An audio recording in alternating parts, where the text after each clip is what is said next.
Chapter 1224 The Lawless Zone's political landscape. Wang Wei entered the dark cloud and met with a beautiful female receptionist. After glancing at him, she checked something, and a slight surprise flashed in her eyes. "A noble guest," she said with a bright smile. Their pavilion treated all Empyreans with the utmost respect. "Are you by any chance a VIP?" she asked. "No." The receptionist jolted something down on a piece of paper. "Do you have a membership card? If not, do you want to apply for one? The price is only a small fee paid every 10,000 years, and you get a discount on all our services." "No, thank you," Wang Wei refused. She nodded and kept her gentle smile. "Are you a buyer or applicant?" "Buyer." "What are you here for? Assassination, mission, or information?" "Information," Wang Wei replied. The receptionist finished writing before handing him a talisman. "Someone on the 11th floor will be waiting for you." Wang Wei activated the talisman, and he disappeared from the first floor. The smile on the receptionist's face disappeared. Is that a new Empyrean? If that person was not hiding their appearance, it meant a new powerhouse had entered the lawless zone. Based on what he does, the current situation might be shaken. She immediately reported this news to her superior before attending to the next person in line. Wang Wei found himself in a well-decorated room with beautiful vases and paintings. A middle-aged man dressed in flowing green and an infectious smile awaited him. "The name's Tang Yi, and it's my pleasure to serve your excellency." "Empyrean Restless," Wang Wei replied succinctly. An odd title which can mean many things, Tang Yi thought. "Please sit in. I've served tea." Wang Wei immediately noticed this room did not have cushions and a small table, but 2 comfortable chairs and a medium-sized table. It felt like he was at a restaurant instead of a personal meeting, but there was still a sense of intimacy to the decor. "It'll be straightforward," Wang Wei said after sitting, not touching the tea or snacks. "I just arrived here and need to know who not to offend." "You've come to the right place," Tang Yi replied. "The most powerful forces are the 1 hidden master, 2nd kings, 3 pavilions, 4 gangs, and 5 demons. These forces have the highest combat powers and the highest number of powerhouses, and they control most of the resources. You can join them but must avoid them if you want to remain independent." Tang Yi closely observed all of Wang Wei's reactions. Interesting name, but it would have been better if they went to 9. There used to be 6 halls, but not long ago, it was revealed that one person secretly controlled all of them and he died, so the other forces divided his assets. "Oh, who is so capable?" Wang Wei asked. "A man named Gu Xian. The one who cultivated deception Dao? You know him?" Tang Yi asked. "He has some fame on the outside." "I see." Wang Wei was not surprised that Gu Xian had its own power in this place. As a Dao monarch, he was on the list of people to be hunted down. This place was the only way to hide. He even knew that Gu Xian had left his treasure for recultivation in this place. However, he did not know the exact details of Gu Xian's power since Wang Wei only had his partial memories. "How much do I need to pay for detailed news on information about these factions?" "How detailed are we talking about?" "The highest level your pavilion is allowed to sell." "That will be costly," Tang Yi replied, rubbing his hands. "I'm good for the money." Tang Yi pondered briefly before mentioning an absurdly high price. Wang Wei did not hesitate to pay, no bargaining whatsoever. This sucker must be a nouveau rich, spending money like it means nothing, Tang Yi thought. Little did he know that Wang Wei did not care about the money because it would return to him 100-fold after conquering this place. "Excuse me." Tang Yi went to a back room and returned with a talisman half a minute later. Wang Wei used his divine sense to receive the information it contained. His first major observation was how little information about the Dark Cloud Pavilion this thing contained, which made sense they would not sell themselves out. His second observation was about the hidden master. Why is there so little known about this hidden master? Wang Wei asked. There were no pictures, information about his realm, or even his Dao. The only information was that whenever the Time Eater came to this place to clean it up, the hidden master would appear and band everybody together to deal with him. Afterward, he would disappear and never show his face to the world. "I'm sorry," But this is the only information that our pavilion is willing to sell about the hidden master, Tang Yi swiftly replied, his face showing genuine regret. Their pavilion did not even have much information about this person, so there wasn't much to sell in the first place. Wang Wei nodded. What about independent powerhouses? Is there anyone I should be wary of? There are a few. Although they don't have a large force behind them, their fighting prowess is top-notch, said Tang Yi. Do you want news about them? Yes. A moment. Wang Wei then paid an exorbitant price before receiving the talisman. He stood up. Well, thank you for your service. Wait, Tang Yi said before handing him a purple card. This is our VIP card. Next time you arrive, someone from the 12th floor will serve you. Additionally, the card comes with a free mansion. Wang Wei took the card and received the information it contained before calmly putting it away and leaving. His new house was in a prime area near the pavilion, meaning he did not have to travel too far. The card served as the control center of the mansion's formations, so Wang Wei took control of them. They should have done a better job monitoring this place, he thought. He removed all the flaws in the mansion's formations and the ones on the VIP card. Wang Wei found a room he liked and settled down. Let's get some more information. He used his Bashin turtle shell to divine more information on these factions and their leaders, especially for the Dark Cloud Pavilion. The effect of my divination has dramatically decreased in this place, Wang Wei complained. But even so, it's odd that I found nothing about this hidden master. He was not satisfied with the result of the divination, but it still provided him with crucial details/information. The best place to start is with either the Second Kings or the 5 Demons, Wang Wei thought, and after analyzing everything, he chose his first target, the Barbarian King. The man is simple and lives his life by the creed that strength is above everything. So, as long as I can defeat him, he will willingly become my follower, Wang Wei concluded. Now that he had a plan, it was time to execute. However, he did not immediately leave this city. Instead, he spent the next few days traveling around the city, observing and leaving the seeds for when he conquered the Dark Cloud Pavilion. Once that was done, he headed for the battle Colosseum, ruled by the Barbarian King. After flying quite a distance from the city, Wang Wei stopped and turned around. His gaze focused in one specific direction, and a group of people appeared after a minute. So, you found us? Said a petite woman, accompanied by a thin man beside her and a dozen more individuals behind them. It seems we underestimate your capabilities. Wang Wei looked at this group composed of 2 Empyreans and a few more great emperors.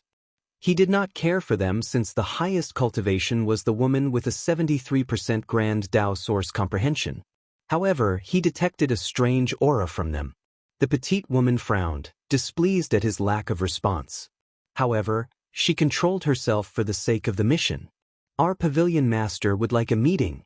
Wang Wei did not answer, focusing on these people's strange aura. His intuition told him it was valuable information once he figured it out. Are you not going to give our pavilion master face? The woman asked in a grave tone while releasing an intense killing intent. How annoying, Wang Wei uttered before his soul released a fluctuation that knocked out all these people. He immediately searched their souls, and as expected, they had restrictions. However, by all standards, these restrictions were subpar in quality despite containing the power of a peak Empyrean. Wang Wei pondered briefly before placing a deceiving heaven array in these people's sea of consciousness to deceive their master from knowing when he breaks and replaces the restriction in their souls. Once that was done, it was easy for him to search their memories before enslaving all of them. Master, said the petite woman while kneeling in the void. The other people followed him. If you find any errors, ads pop up, ads redirect, broken links, non-standard content, etc., please let us know reports so we can fix it as soon as possible. 1225 The Battle Colosseum. So, that's why their auras are so weird, Wang Wei commented, finally figuring out the puzzle. So many talented individuals. It seems I made the correct decision to come here. He glanced at his new subordinates and started beating them up. He then handed a talisman with access to his strength to the petite woman before disappearing. The petite woman then secretly led the group back to the pavilion. They immediately entered a secret room to activate a formation. Pavilion Master, they all saluted as they knelt on one knee. Things didn't go well? Asked a hoarse voice hidden by a black mist. We have failed you. How strong is he? Do you have a reference? The Dark Cloud Pavilion Master asked. He defeated us with such ease, I'm guessing a minimum of 80%. Guess? I'm sorry, sir, but it was truly an overwhelming defeat. Is that so? The shadowy figure muttered. One last question, why are you still alive? He wanted us to send a message, the petite woman replied. A message? What a bold fellow, the Pavilion Master sneered, not hiding his slight irritation. What message? The petite woman hesitated. Speak. The hesitation did not abate. Do you want me to repeat myself? The Pavilion Master asked sternly. So, she quickly answered, he said the next time you people play such tricks on him, he will burn our pavilion down. The Pavilion Master laughed, his voice containing a hidden chill. I can't remember the last time an overconfident brat has entered this place. He exhaled deeply. Maybe this is good news. We've been a little too quiet lately and I need someone to make an example of. You're dismissed, and don't forget to head to the law enforcement for your punishment. Yes, Pavilion Master. The communication ended, leaving the mysterious figure alone with his thoughts. I need to start moving. The Dark Cloud Pavilion's current situation was not ideal, especially compared to the other pavilions. The Azure Sky Pavilion sells weapons, talismans, and special ores. The Green Earth Pavilion's primary focus is pills and spiritual herbs. Both these people control over 90% of the market. The Dark Cloud Pavilion's primary service is information and assassination, and they also control the market. However, the nature of their work was different from the others. Resources are rare in this desolate place, so the other pavilions could only do business because of their secret connection to the outside world. However, the Dark Cloud Pavilion did not have to rely on the outside for their work. This fact was previously a great advantage to them. After all, they did not need to risk trips to the outside world for their business to continue. Sadly, fate was not on their side. The situation on the outside drastically changed, leading to fewer people coming to the Lawless zone and more people leaving. The other pavilions' business became easier to conduct, leading to a drastic increase in profit. The Pavilion Master even suspects these pavilions have already established a footing in the outside world, preparing to possibly leave this place. Meanwhile, he's stuck here. His information network was useless on the outside, and his previous attempts at establishing one failed miserably. The situation has reached the point where he needs to make drastic changes to maintain his power and maybe even increase it. Wang Wei soon arrived before a floating continent with a towering pagoda at the center. These people seem to enjoy tall buildings, Wang Wei remarked. There were no entrance guards or fees, so he casually entered. The process was easy as the formation did not even stop him. However, Wang Wei immediately felt another formation scanning his body. Once that was done, a few characters appeared above his head. Empyrean. Victory, 0. Loss, 0. Then, a spatial power enveloped him, teleporting him to the east side of the continent. Wang Wei looked around, and everyone was the same, with their cultivation and win-loss ratio written above their heads. The information so far is correct. The east side is for immortal cultivators, and the west side is for mortals, Wang Wei thought. He suddenly took a deep breath and inhaled. The energy in the environment can accelerate healing, but it also makes it easier for people to be violent and start fights. This barbarian king truly worshipped the art of combat. Hey, you over there? Yes. Wang Wei replied. I like your clothes. Give them to me, said a middle-aged man with a lion mane for a beard. Wang Wei looked above his head. Empyrean. Victory, 31-34. Loss, 12. No, he declined. Ballsy, aren't you? I like your kind. Come, let's decide the ownership of your clothes with combat, the middle-aged man declared with a grin. Do you want regular or killing battle? In this place, you cannot refuse another person's challenge unless you're a titled individual, in which case only other people with titles can challenge you. Of course, People with higher cultivation can challenge lower cultivation, but only in regular combat. I choose killing battle. The middle-aged man's smile froze. Do you understand what you're doing? I do, Wang Wei nodded. After killing you, I can inherit everything that belongs to you, including your house, wives, and resources, and even your dead body will now be my property. The middle-aged man turned red. Most people will choose regular battles unless they have deep animosity. He only wanted to take this bastard's clothes as a welcoming ceremony to this place. He did not expect to meet a madman. Where does his confidence come from? He thought with gritted teeth. No matter. I'm confident in my victory, and he'll make sure he regrets his choice. Anyway, it's not like he can decline this fight, especially since he's the one who initiated it. Fine. As soon as he uttered these words, the surroundings changed. A force suddenly appeared and teleported them to a desolate world with a red sun and no life in sight. The middle-aged man rushed toward Wang Wei immediately after the teleportation process ended, using his knowledge and experience in this place to his advantage. Boom! Wang Wei slapped him, and a loud cracking sound echoed in the sky, followed by a large explosion as the middle-aged man crashed on the ground. Wang Wei appeared next to him, looking at him with cold and indifferent eyes. No problem, but you must be my follower from now on, Wang Wei bargained. Oh, okay. Wang Wei pointed at his forehead before releasing a blue light. However, he soon frowned. A restriction? Moreover, although its power is only at the Empyrean level, its essence is much higher. What's more, this one contains a slight innate aura. Is the restriction from a heaven primarch or maybe a supreme chaos treasure? Wang Wei analyzed the situation swiftly. He looked at the middle-aged man. Why did you surrender when you already belonged to someone else? I do. You didn't know? The middle-aged man shook his head. It seems the barbarian king was not some brute that only cared about fighting. He must have been secretly building his power to ensure his position in this place. Please, don't kill me. Don't you have any pride? Wang Wei suddenly asked. What is pride worth? There is hope for me as long as I'm alive. I forgot these cultivators in the upper dimension don't have as much pride as the lower dimension because of how accessible the Emperor Path is, Wang Wei commented. Alright, I'll spare you. Now, hand over the key to your house and access to all your resources. Thank you. The middle-aged man handed him a space ring, and after checking it, Wang Wei nodded. His surroundings changed again, and they returned to the Colosseum. His victory increased by 1, and Wang Wei flew away. He fought 4 more people to check their souls, and 2 had secret restrictions. He headed to the center of this continent, where the pagoda was located.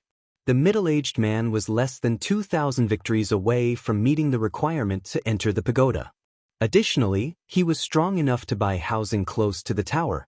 Although it was not as good as those people with 4,000 or 5,000 victories who could live directly next to the pagoda, it was decent.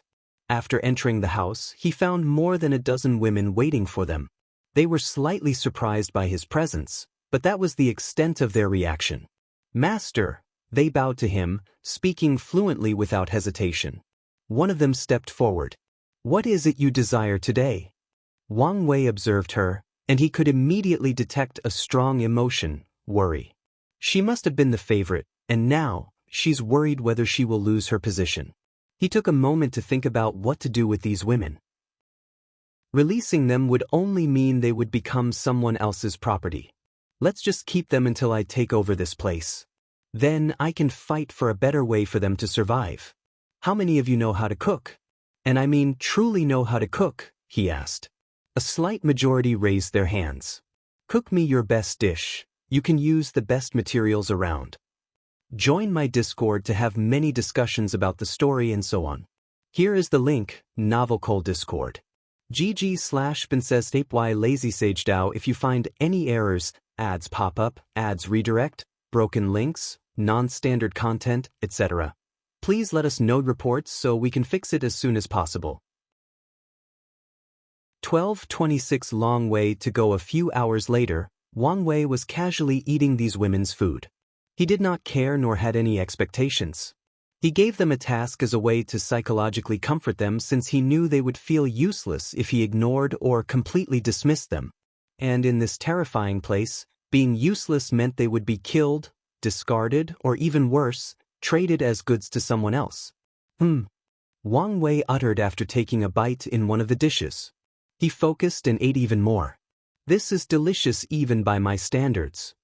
He added the meat to the rice and took a bite. They perfectly combine, and the taste even elevates each other. He drank the soup next, and his eyes shone even brighter. A 3-piece combination meal? Wang Wei quickly finished the meal before summoning the woman who made it. He looked at a thin woman with large eyes that had lost their luster.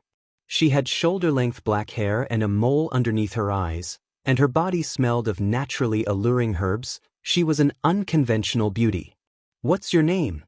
"Chen Jilan," she replied while secretly holding the corner of her green dress. "Where did you learn to cook like this?" I cultivate food Dao." Wang Wei shook his head. "You're only a quasi-emperor, so even with such a unique Dao, it's impossible for your cooking to reach such a level unless you're an unparalleled genius." "Are you an unparalleled genius?" Chen Jilan lowered her head. "You can tell me the truth," Wang Wei reassured. "Unlike your predecessor, I have no desire to take advantage of the weak." "Are you going to abandon us?" Chen Jilan quickly asked. Such a fate might be worse for them. Their previous owner might be a bastard, but he was not one of those sick bastards who used them to fulfill his demonic desires. "No, you'll find a better and more peaceful life for the rest of you," Wang Wei reassured. "However, if any of you have talents or abilities I appreciate, life will be much easier for you once I leave this place." Chen Jilan was silent for a few seconds before saying, "I understand. Can you answer my question now?" She still briefly hesitated before telling the truth. "I had a master who was, in fact, an unparalleled genius. With his food Dao, he became an everlasting Empyrean in record times. His skill even reached the level where he could make food beneficial to paragons as long as he had the material and enough time." Chen Jilan became teary. "I'm guessing fate was not kind to him," Wan Wei said as he waved his hand to manifest a handkerchief for her. "Sadly," she nodded. "The moons heard of him and came for him. Some wanted to eradicate him, while others wanted to use his gift.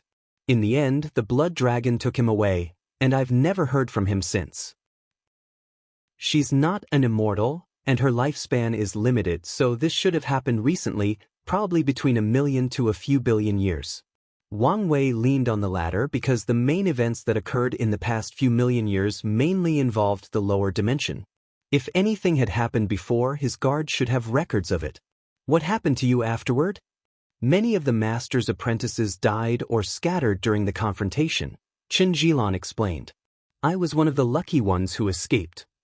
She wiped out her tears. "Life was hard after that, but with my cooking, I could live a decent life even in hiding. Unfortunately, I was caught by slave traders and brought to this place and—" "I understand," Wang Wei nodded. "Well, you don't have to worry anymore. It'll even help you find your master. Thank you for the offer, but I doubt he's still alive." "She's not that bright, is she?" Wang Wei thought. "Maybe just ignorant." "You said your master was an everlasting Empyrean, correct?" "That's right." "In that case, he's definitely alive. After all, you remembered him, didn't you?" Wang Wei explained. Chen Jilan looked at him with shock. "That's right. How can I forget about that?" Then she started to sob again as she sat on the floor. "What is it?" Wang Wei asked while helping her up. "I spent so many years mourning him," she replied with tears and snot on her face. "I even built him an ancestral shrine. Do you think he's going to be mad at me?" "I'm sure he'll understand," Wang Wei reassured. Poor girl, all that trauma must have severely affected her spirit. His mind released a unique fluctuation, making Chen Jilan pass out as her body and mind completely relaxed. Then her body flew to her room. "What a strange girl," Wang Wei shook his head as he walked to his room. However, he suddenly stopped. "I did something on a whim but found a pair of talented master disciples with a rare food Dao? Is my luck this good?" His essence flower ability required him to consume delicious food, which was a welcome surprise. However, Wang Wei felt something suspicious. His luck was excellent, but many good things happened recently, meaning it was time for him to calm down. Could it be that fate realized it might be a while before I can taste the future wife's food and sent me a temporary replacement? Wang Wei thought, but soon shook his head. It loved me, but not to this extent. He looked at Xianxia, peacefully sleeping, and his eyes changed. She's related to Su Junyao? Wang Wei's lips twitched as he put the pieces together.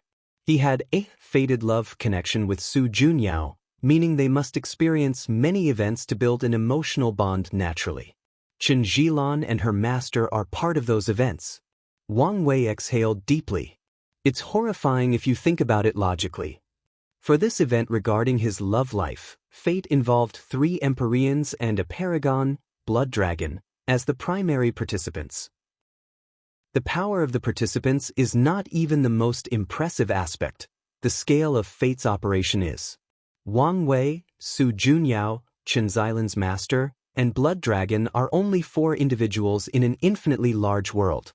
Fate has absolute control over the mortals of this world and weaves its influence amongst all the cultivators, who are considered gods and demons. Moreover, the eternal ascension world is only one world amid the infinite worlds in the chaos universe. Wang Wei suddenly felt or realized how tiny he was. His fate manipulation is a joke compared to the river of fate or its guardian/manager, the adjudicator of fate. There is no need to beat myself down, he thought, inhaling and exhaling to calm down. This only means I have a long way to go to attain my freedom. Look, he has an invincible streak. 1913, that's nothing. It will only be impressive if he can keep it while battling the tower. The next day, Xianxia woke up refreshed, having had the best sleep since her master's disappearance. She quickly went to apologize to Wang Wei for how she behaved yesterday, and the latter reassured her. After breakfast, Wang Wei warned the other women, who were already displaying hidden jealousy toward Xianxia, before leaving to start his challenge. According to the rules, as long as a cultivator in this continent leaves their house, considered a sacred and protective place, they must experience a minimum of 5 battles and a maximum of 1,000 battles. Wang Wei challenged all the Empyreans, but there were only 210 of them. He was not surprised since most of them had already entered the pagoda. Regardless, he won his matches as quickly as possible, usually with 1 punch. After that, he challenged the Dao rulers, which was even easier and quicker. Although a few insurgents were among them, most were just regular Dao rulers. In fact, they exercised their right to give up this battle once they encountered Wang Wei, and he was okay with it since it still counted as his win. In 5 days, Wang Wei met the requirements and took everyone from his room to enter the pagoda. As soon as he stepped inside, a golden crown condensed above his head, alarming everyone in the lobby. Wang Wei sensed countless gazes focusing on him, but he remained calm. "Someone who's going to get a title?" murmured an emperor on the corner. "Look, he has an invincible streak. That's nothing. It will only be impressive if he can keep it while battling the tower. Look at this man's face. I think he might keep it." Keep dreaming. Only a few people can remain undefeated as they climb the tower, and they all lose that streak anyway after fighting the Barbarian king, sneered another bystander. "Either way, I have a good feeling about this one, so I'll bet on him."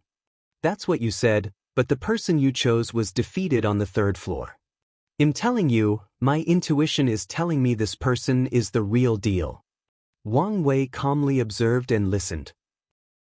An administrator from the pagoda came to lead him to a private room. "Join my Discord to have many discussions about the story and so on. Here is the link, Novelcole Discord. GG/Princess/y Lazy Sage DAO. If you find any errors, ads pop up, ads redirect, broken links, non-standard content, etc. Please let us know reports so we can fix it as soon as possible."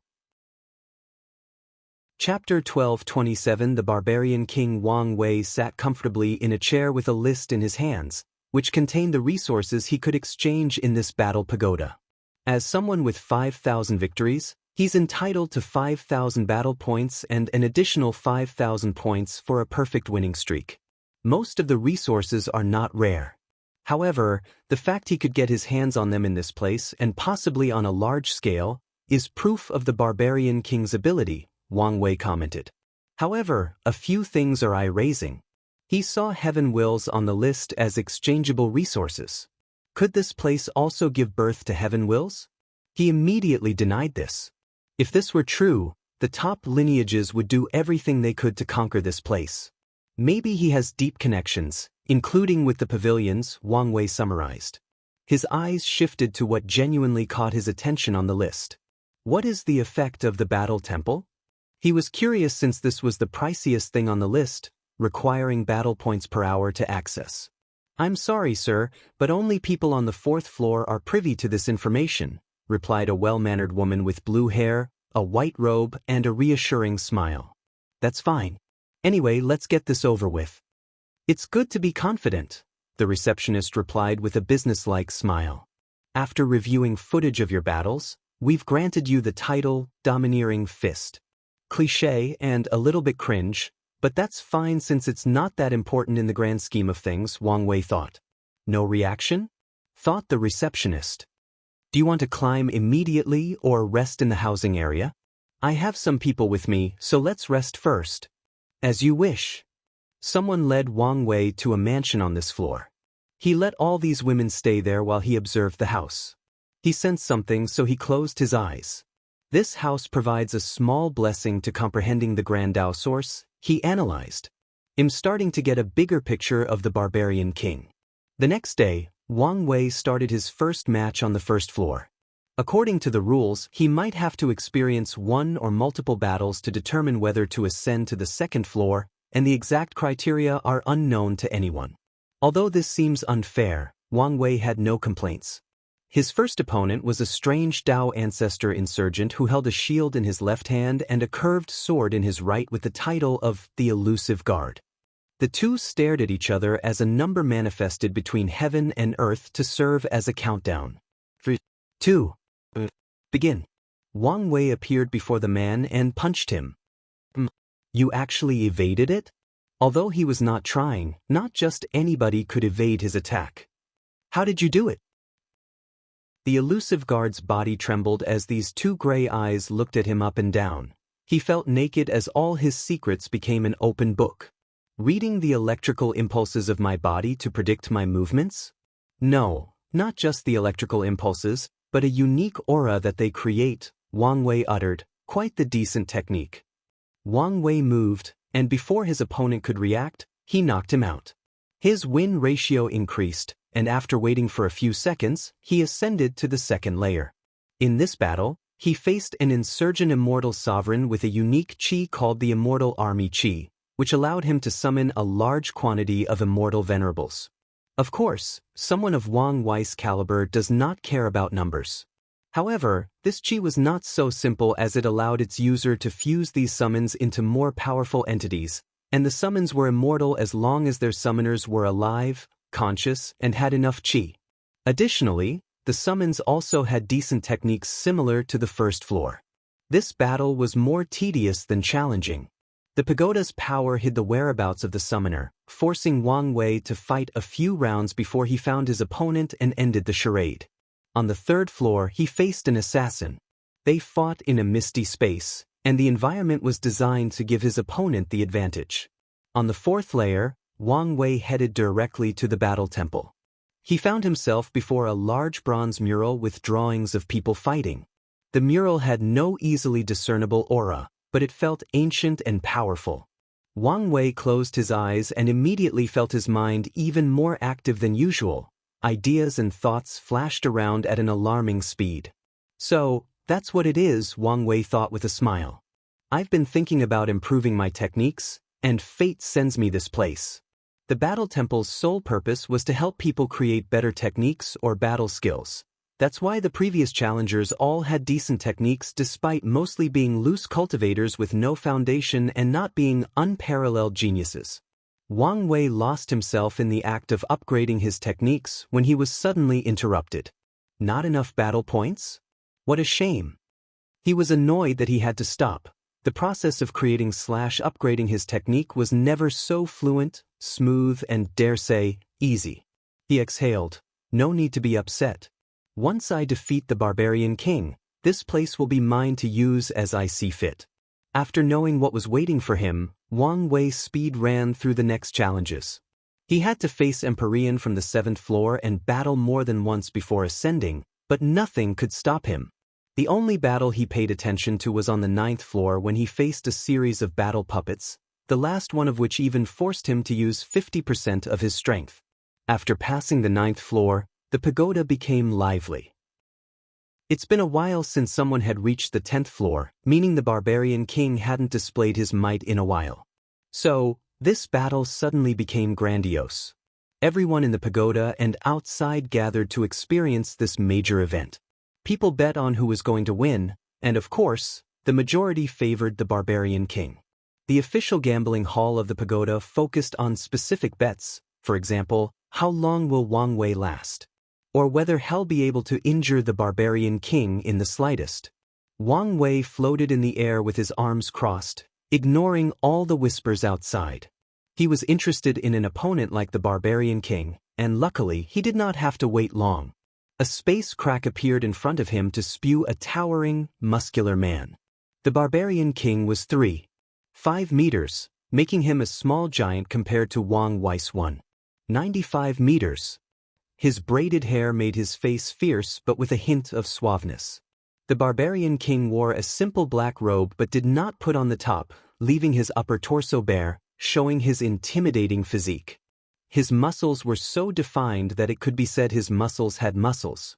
Above him, a win-lose ratio of 2,349 to 0 manifested.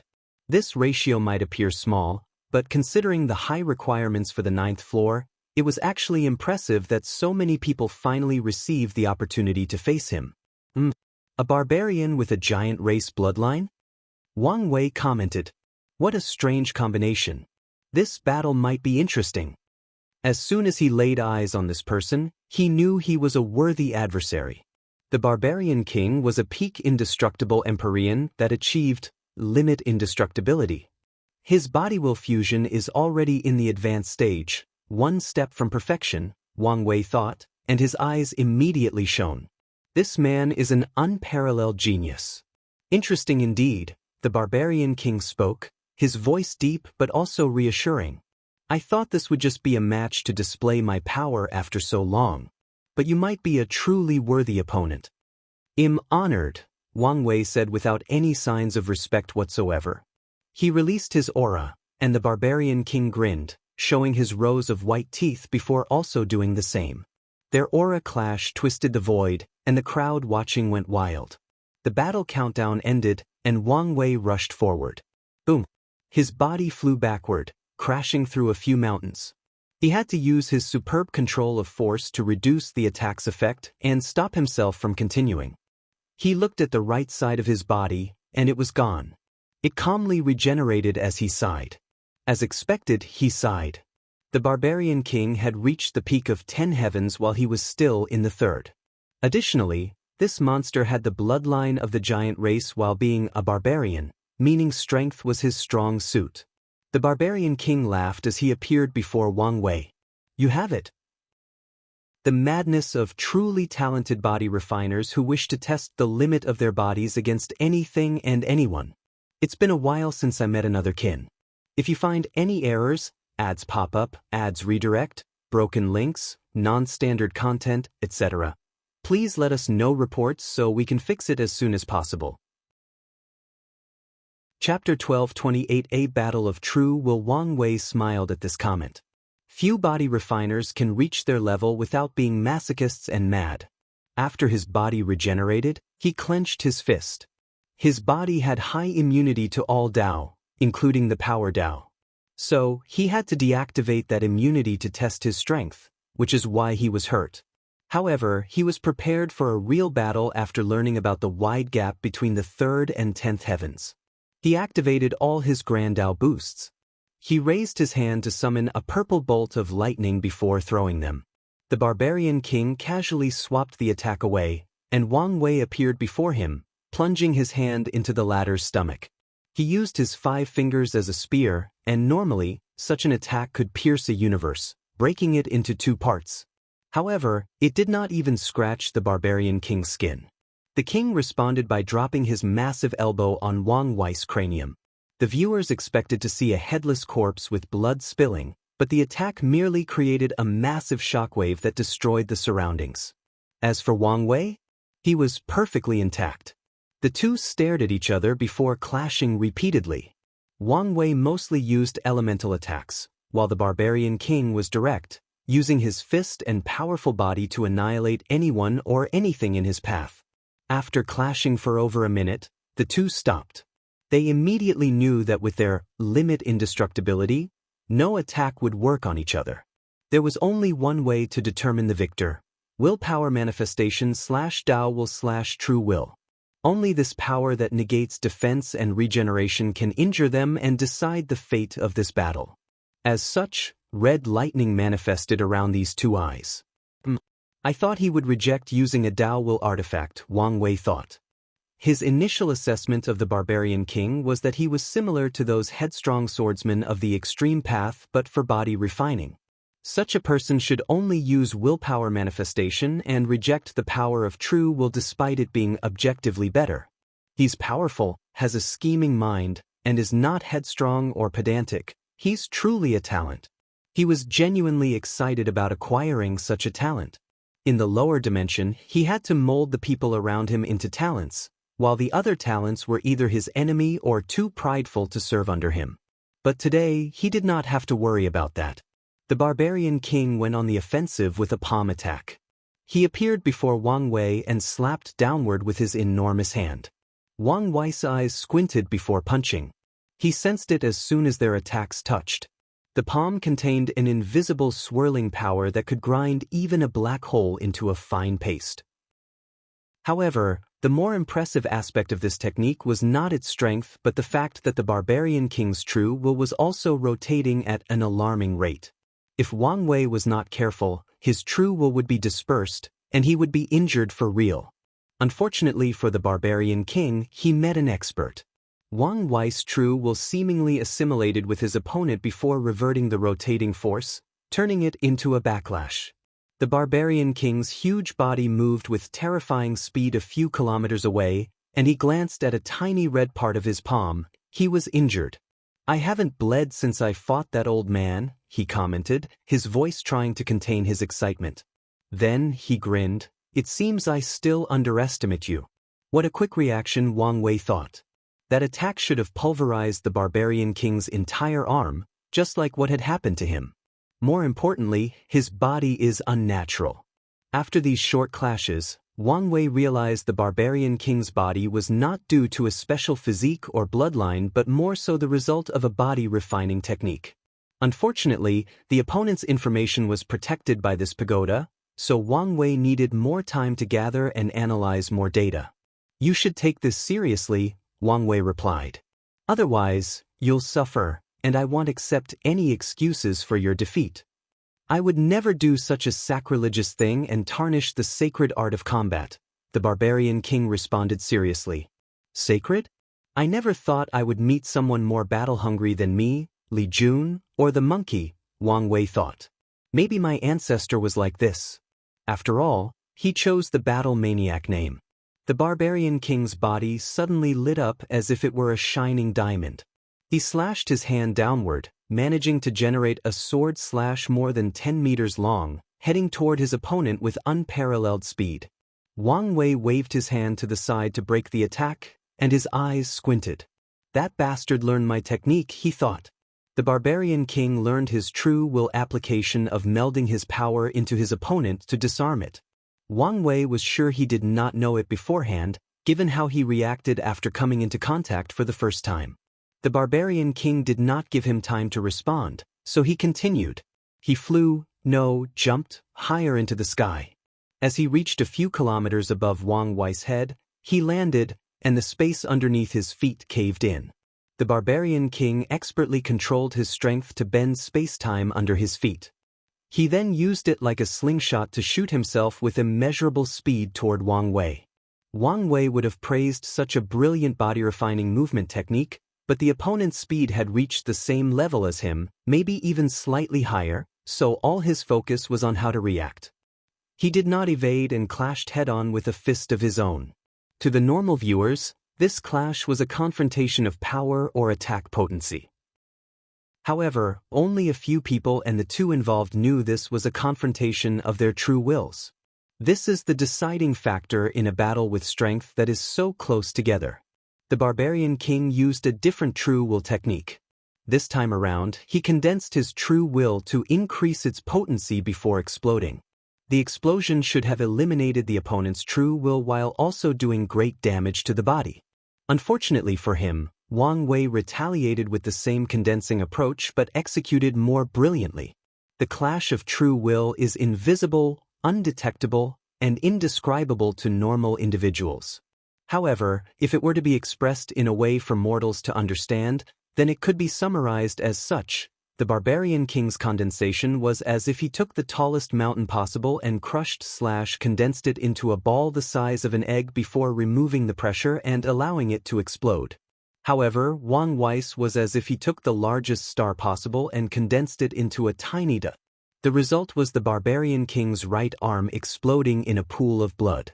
However, this injury was nothing.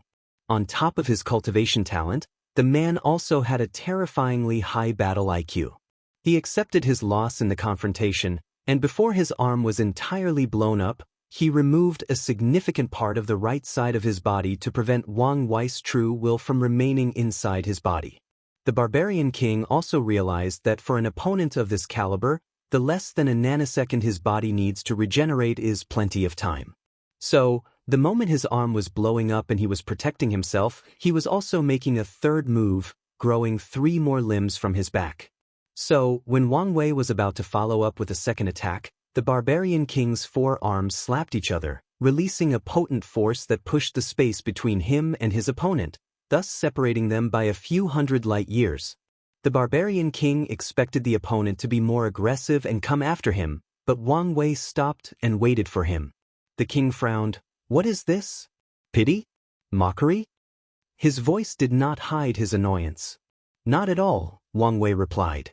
"I just know this is still not your true pinnacle state, and I want to see and fight you at your best." "I understand," the king replied, his voice containing a deeper respect for his opponent. "I prepared this technique for the old man, but I guess you'll be the first one to see it." This was not the first time the Barbarian King faced an opponent that was exponentially better than him at utilizing their true will. After that defeat, he trained his true will non-stop but felt it was not enough. So, he developed a method that was unique to him to give him an advantage. Muscle will, an unknown will awakened from the Barbarian King's body to fuse with his true will. The answer to his problem was that he would win with numbers and raw power since he could not fight with skill against these experts. "What's going on?" Wang Wei asked himself, extremely baffled. The body could not have another will, especially after starting the body will fusion. Any will awakening from the body would just be part of someone's will manifestation. Unless he has 2 souls, which could make it possible, but it doesn't seem to be the case, Wang Wei thought as he observed every detail of this technique, trying to figure out its in and out. His gray eyes lit up, and he saw something. This bastard. No wonder his body is so abnormal. Who knew he could think of such a thing? If you find any errors, ads pop up, ads redirect, broken links, non-standard content, etc., please let us know reports so we can fix it as soon as possible.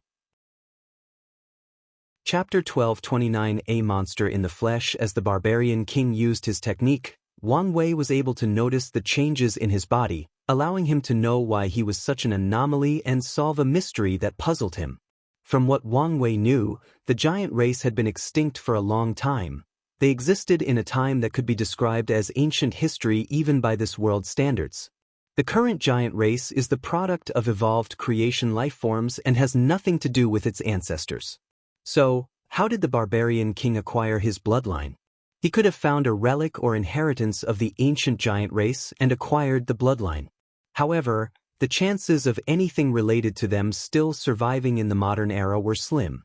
The only other explanation is that one of the Barbarian King's distant ancestors had some affairs with the giant race, and the Barbarian King accidentally won the bloodline lottery, awakening that giant bloodline countless yuan epochs later.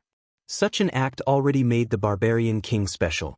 The Barbarian race was known for its powerful physiques and talent for body refining, and now, he also had the talent from the giant race, who could grow taller and bigger than the innate demon gods and the fiend gods. However, what truly impressed Wang Wei was what he did with that bloodline. The Barbarian King's body refining technique involved using his bloodline to condense a giant clone. He would cultivate that clone to be as big or strong as possible before fusing them into himself. This technique was like an origin cultivator had cultivated hundreds of Dharma bodies to fuse with. Wang Wei could tell that the Barbarian King's skin, muscles, flesh, bones, organs, and blood were fused with hundreds of giant clones, turning his physique into the monstrous entity that it is currently. One giant already takes so many resources to cultivate, but he fused with hundreds of them, Wang Wei lamented. The barbarian race must have dedicated so much effort to train this bastard, but why was he living in this desolate place? As soon as he asked his questions, Wang Wei had an answer, so he could only shake his head. The Barbarian King awakened the will of all the giant clones he had previously absorbed, fusing them into one before combining them into his true will. The lightning around his eyes was no longer red but purple. "Now, I'm at my best," the Barbarian King declared. "Indeed. In that case, let's get this show started." Wang Wei used his fate escape technique to appear before his opponent and punched him in the stomach. The Barbarian King responded by blocking with his left elbow. This attack was an initial test, so Wang Wei used the previous condensing technique. As expected, the Barbarian King learned from the previous battle and drastically improved, but he was still not in the same league as Wang Wei. However, he did not need to. His muscle will made up for the parts he was lacking, allowing him to make up for the gap. Invincible aura, a golden shade enveloped the Barbarian King's body, and his overall atmosphere changed. Anyone looking at him would know he was a man of indomitable spirit. Yes, he had an invincible battle streak, but that was not why he was invincible. He was invincible because of his nature to never give up no matter the situation. He was invincible because he believed that no one could stop his path forward. The Barbarian King's power increased since this technique could grant a Grand Dao boost.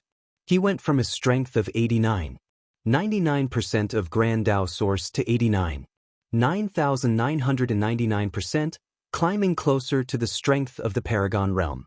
His right hand then went directly to Wang Wei's head, but the latter responded appropriately. Determinism aura, a dark gray hue emanated from his body and enveloped the world, turning into a dark shade. The golden light around the Barbarian King's body faltered as a terrifying feeling of fatalism. The Barbarian King's mind was suddenly full of the idea that a higher power determined everything in his life, and all his accomplishments, including his battle victories, were not the result of his actions or capabilities but determined by fate. These thoughts almost destroyed his belief system. Luckily, he was a man with incredible willpower, so he soon overcame these thoughts and feelings. Unfortunately for him, the effect of his aura was rendered useless, allowing Wang Wei to evade his punch while counterattacking with another punch to the chest. The Barbarian King took a dozen steps back with a hole in his stomach.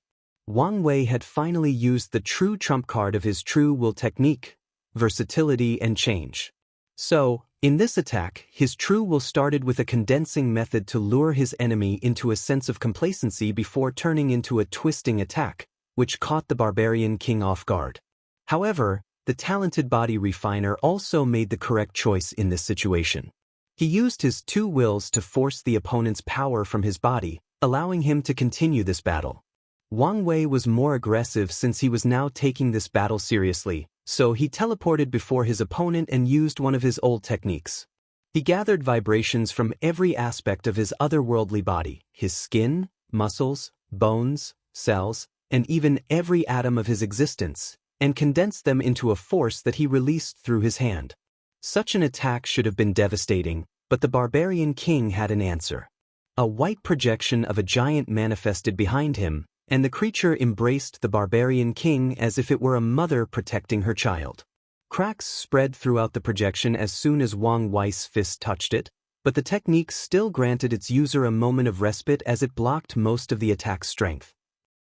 Wang Wei's eyes suddenly released a beam of chaos flame as a follow-up, and the Barbarian King responded by opening his mouth and swallowing it. His mouth was like its own black hole, and this was not far from the truth. After fusing so many giants, the Barbarian King's body had mutated. His stomach was like a condensed version of a giant's stomach, meaning it contained its own dimension to make up for the size.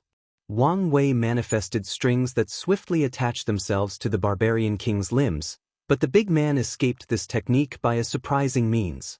In a matter of less than an attosecond, he shrunk his body to the size of a particle before returning to its original size after escaping the immediate range of the strings. War God's 3 talents. The Barbarian King created 3 projections/clones with the same strength as him. He decided to use numbers to give himself the advantage in this battle, so he ordered the projections to attack as he waited on the side to assist or make use of an opportunity. The clones immediately surrounded Wang Wei before attacking his head, all their first turning into a lion energy projection. Boom!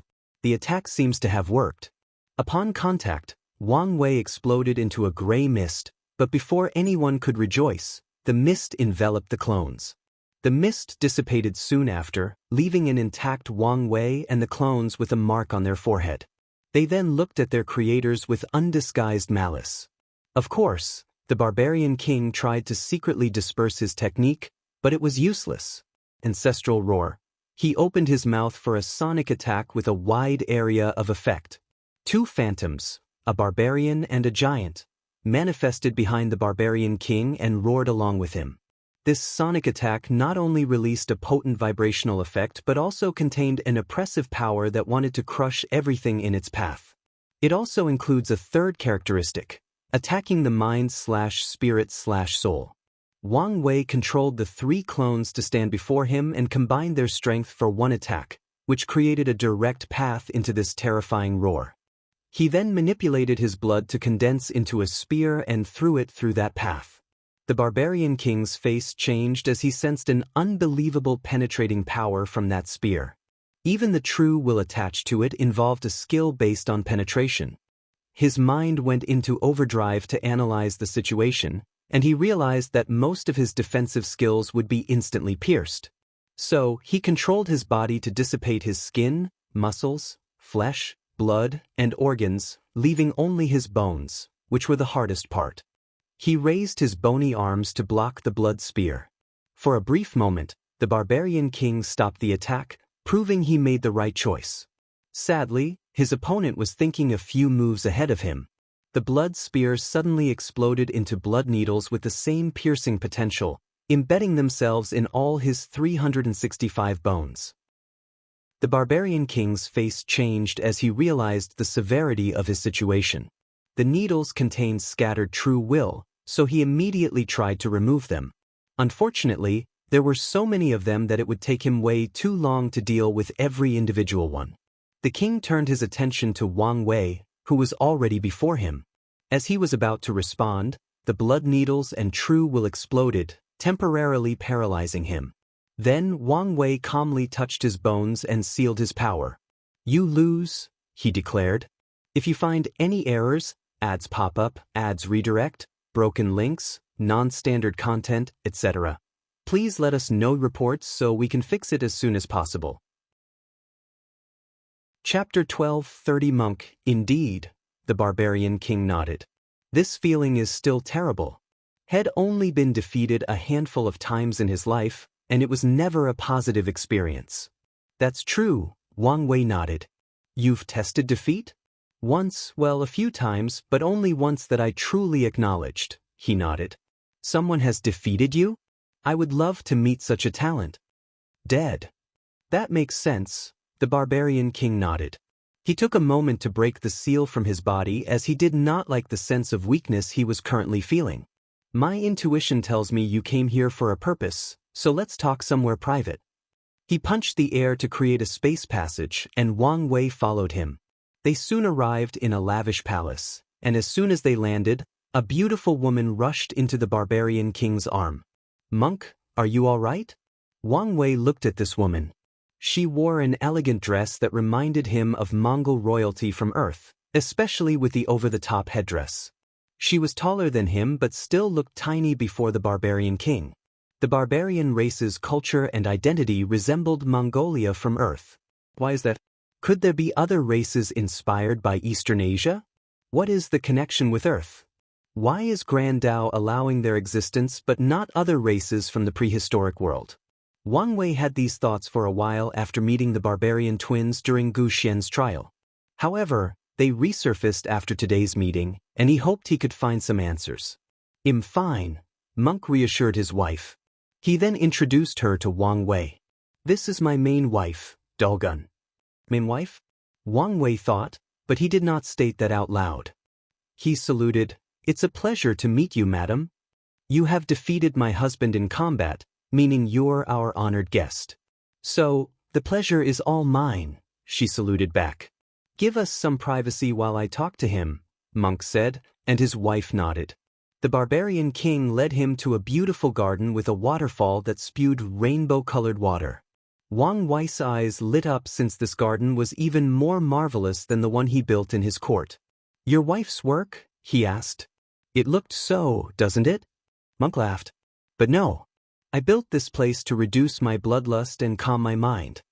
"That's a wise move," Wang Wei praised. "It's one thing to love battle but another to be obsessed with it." The two sat down, and MÖngke served his best wine reserved for opponents that he respects. "What did you want to talk about?" "Before that, I don't even know how to address you." "The name's Wang Wei, meaning Great King. MÖngke, representing eternity in our language," the barbarian king replied. Wang Wei nodded. "It'll be direct. Are you not completely cut off from the outside world?" "I know what's going on." "Then you should have heard of the Son of Era or the Destined One?" "You don't mean?" "That's right." "That explains your monstrous talent," MÖngke muttered. "So, you came here to hide?" "No, the opposite. I came to conquer this place," Wang Wei admitted directly, making the barbarian king squint. He paused briefly before saying, "I have no issue serving under you," MÖngke replied. "However, I have two conditions, one being non-negotiable." "I'm listening." "The non-negotiable condition is that my servitude is temporary until we end this era, and you cannot enslave my soul." Wang Wei squinted his eyes. He mulled it over but did not immediately reject such a condition. "Can I ask why?" "I am the hope and future of the barbarian race," MÖngke replied succinctly. "You're their primal Paragon seed?" "That's right." Wang Wei grunted softly. The barbarian race was not part of any of the 13 overlords, but they were a top lineage with one primal Paragon. However, if they had a second one, they would meet the minimum requirements for a seat as one of the overlords. "I can accept your condition, and we can even sign a binding contract," Wang Wei agreed after pondering about it for a while. He considered many things before making this decision, but the crux of the reason he accepted is the barbarian race. Firstly, they acted similarly to the Dao opening sect when it came to treating their people, especially their genius. As such, Wang Wei knew there was a high chance these people would go to war with the sect for MÖngke, even knowing they had a small chance at winning. In general, the barbarian race is a low-key and pretty isolated faction, probably due to their different culture and customs. As such, they are neutral in most situations or events, but their only enemy is the Pre-March Origin Temple, one of the 13 overlords, composed of the innate demon gods. Their feud started because one of their geniuses was assassinated, and since then, they've been at odds with the innate demon gods. They even formed a loose alliance with the tribal Sacred Mountain, another overlord ruled by the demon race and enemy of the Pre-March Origin Temple. Wang Wei did not want to make an enemy of the barbarian race, even though it may be worth it for MÖngke. In the new era coming, primal paragons will no longer be the deciding factors of the top factions, but half-step transcendent will. He hasn't known MÖngke long enough to determine whether he's talented enough to walk the path of transcendence, and forcing him to serve him might ruin his talent. So, he accepted his proposal. Having the barbarian race as an ally should be very beneficial to the sect, Wang Wei thought. "What's your second condition?" I want the opportunity to personally tear off the Earth Emperor's head, MÖngke said with bloodlust in his eyes. He's the reason you're here? That's right, MÖngke nodded, his eyes containing deep hatred. The bastard envies my talent, so he first tried to force me to become his son-in-law. When our tribe refused, he found an excuse to persecute us. To save me, the clan had to label me as a traitor and exile me, but even then, the bastard would not let it go. I had to come here to hide. Given the fact he might have secretly eliminated some of his talented children, not surprised by this, Wang Wei commented. Well, I have no issue with this condition. Anyway, whether you kill him or I do is fine by me, as long as he's dead. In that case, I'll offer you my strength and talent. MÖngke raised his large wind bowls, and Wang Wei followed him. They toast to their new alliance before chugging the bowl down. The next step was to sign the contract, but MÖngke said his wife would negotiate the nitty-gritty details, and Wang Wei was fine with that. Can I ask about this pagoda? You can use it, but you can't have it. Wang Wei's lips twitched. I didn't want it, I simply wanted to know its details. I see. Well, this is what I received from my blessing ceremony. You received a supreme chaos treasure from your ceremony? That's right. No wonder your race has so much faith in you, Wang Wei sighed. The barbarian race was not a monolith, meaning they were divided into tribes and different bloodline lines. One thing they had in common was their spiritual practice, which involved worshipping spirits. As such, each barbarian tribe had a different spirit temple, the most famous ones being the War God Temple, the Wolf Spirit Temple, and the Life Tree Temple. Every barbarian child between the ages of 0 and 10 must experience a blessing ceremony in one of the temples, which usually increases their luck and talents or allows them to receive gifts from the temple. MÖngke smiled proudly. Stories of his ceremony are still talked about to this day in the clan. Many people even argued that he was responsible for the War God Temple's current domination over the other two. Enough with the chit-chat, Wang Wei said. Tell me your opinion on my attempt to conquer this place. Your biggest obstacle should be the Hidden Master and the Ruthless King, MÖngke responded. Why is that? The Ruthless King will not surrender to anyone, no matter what. His pride is too high, so he won't ever serve under someone else. On top of that, he technically has the biggest force in this place since the martial outlaw gang is one of his hidden powers. Wang Wei nodded. What about the Hidden Master? Him? He will only intervene when the Lawless zone faces an external threat, and he might interpret your actions as such. So, what makes him so dangerous? He's a paragon that survived the cleansing, MÖngke said. Are you serious? I don't need to lie about such a thing. How did he survive? Is he that powerful? Wang Wei asked. I think it has more to do with his hiding abilities, MÖngke explained. From what I know, he always hid once the parasites came to this place together to clean up the hidden paragons and only fought them individually. Wang Wei frowned. What about the sons? There are no records of them entering this place. That's odd. Indeed, MÖngke nodded. If you find any errors, ads pop up, ads redirect, broken links, non-standard content, etc. Please let us know reports so we can fix it as soon as possible. Chapter 12:31 The deployment plan. Could this place be, as the rumors said, under the influence of heavenly Tao, which may thus affect even half-step transcendent? Wang Wei did not like this line of thought since that would indicate that heavenly Tao was a much more powerful transcendent than supreme unity and Mithria. However, if that were the case, how could it allow supreme unity to take its power? Unless achieving half-step transcendence was a standard method allowed by Grand Tao, thus granting sentient beings a chance at controlling heavenly Tao, Wang Wei analyzed. He grunted softly, still not liking this explanation. Another possibility is that heavenly Tao used Grand Tao's power to create the Lawless Zone, which is why its effect may still apply to these beings. However, why would it have to do so? Balancing the distribution of resources in the world is not a good enough reason to involve Grand Tao. So, is there a deeper secret about this place, or is my theory completely wrong? Wang Wei wanted answers, but he also realized that thinking alone would not help. Once he's done conquering this place, He might have to take some time and investigate its secret. I have one more thing to ask you about, Wang Wei asked. "I'm listening," Monk nodded. "Do you know whether the barbarian race has an unknown origin?" Monk stopped drinking and looked at him. "What is it? Did I mention a sensitive topic?" "Kind of," Monk replied before finishing his wine bowl. "We suffer much discrimination because of our culture and language, especially in the early days of our history. Yet, Buddhism is perfectly fine despite also being an anomaly."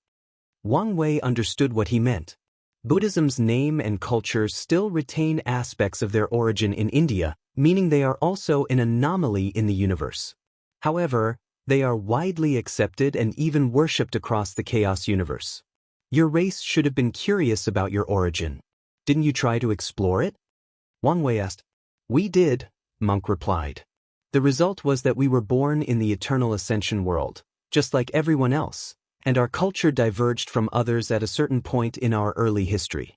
Meaning there was no anomaly from your development? You just naturally evolved such a culture?" "Correct," Monk nodded. "Another possibility is a higher power influenced you without even noticing it," Wang Wei nodded, and Monk gave him a praising look. "We deduced the same thing after realizing that most of our brethren from other source chaos worlds evolved in the same way. They developed the same culture with minor changes in languages and so on."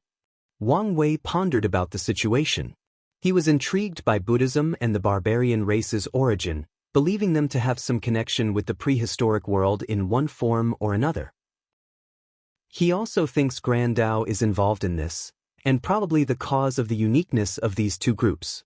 "Well, thank you for answering my questions." Wang Wei knew he wouldn't get an answer about these things until he was a half-step transcendent. By then, it might not even be difficult, as asking Hongjun directly might get him answers. "It's fine, but can I ask you a question?" Monk nodded. "By all means. Why is your battle IQ so high?" "The way you fight is not the result of talent alone. It's more like you've experienced trillions of battles, but from what I can detect, you're a very young Empyrean, maybe too young. So, how is that possible?" "Quite observant," Wang Wei praised as he raised his hand to condense a talisman. "Consider a meeting gift." "Dream combat," Monk uttered after detecting the information inside. He closed his eyes before opening them 5 minutes later. The big man did not hide his excitement.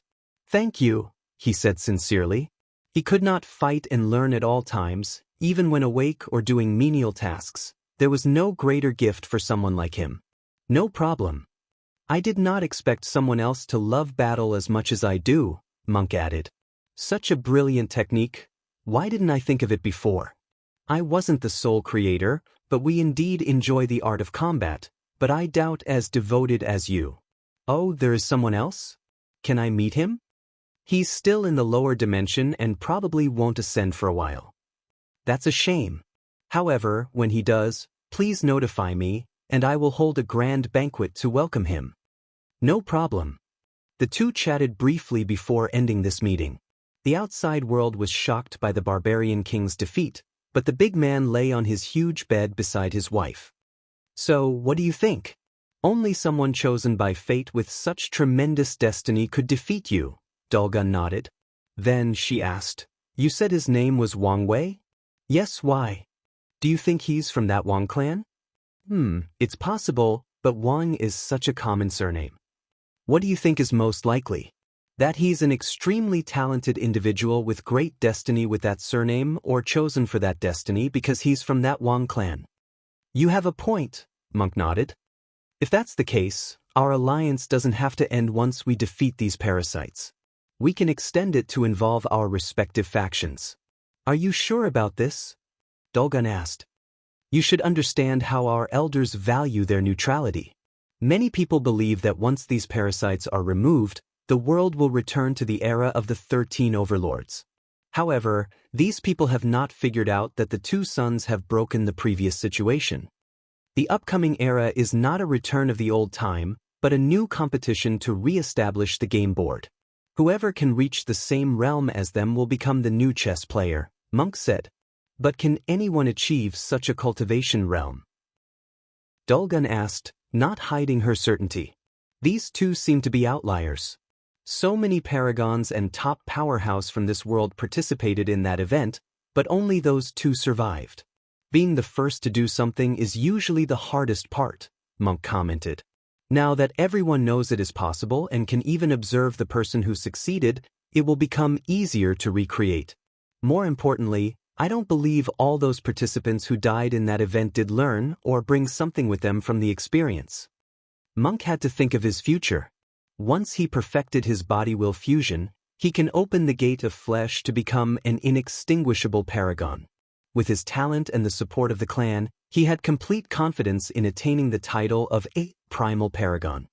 So, his vision must be wider and look beyond the paragon realm.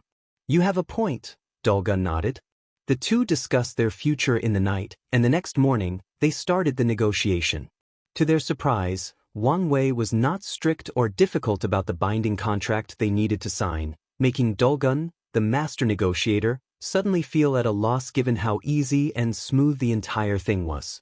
Wang Wei could discern MÖngke's personality, and he was the loyal and honorable kind who would keep his word even if it meant his death.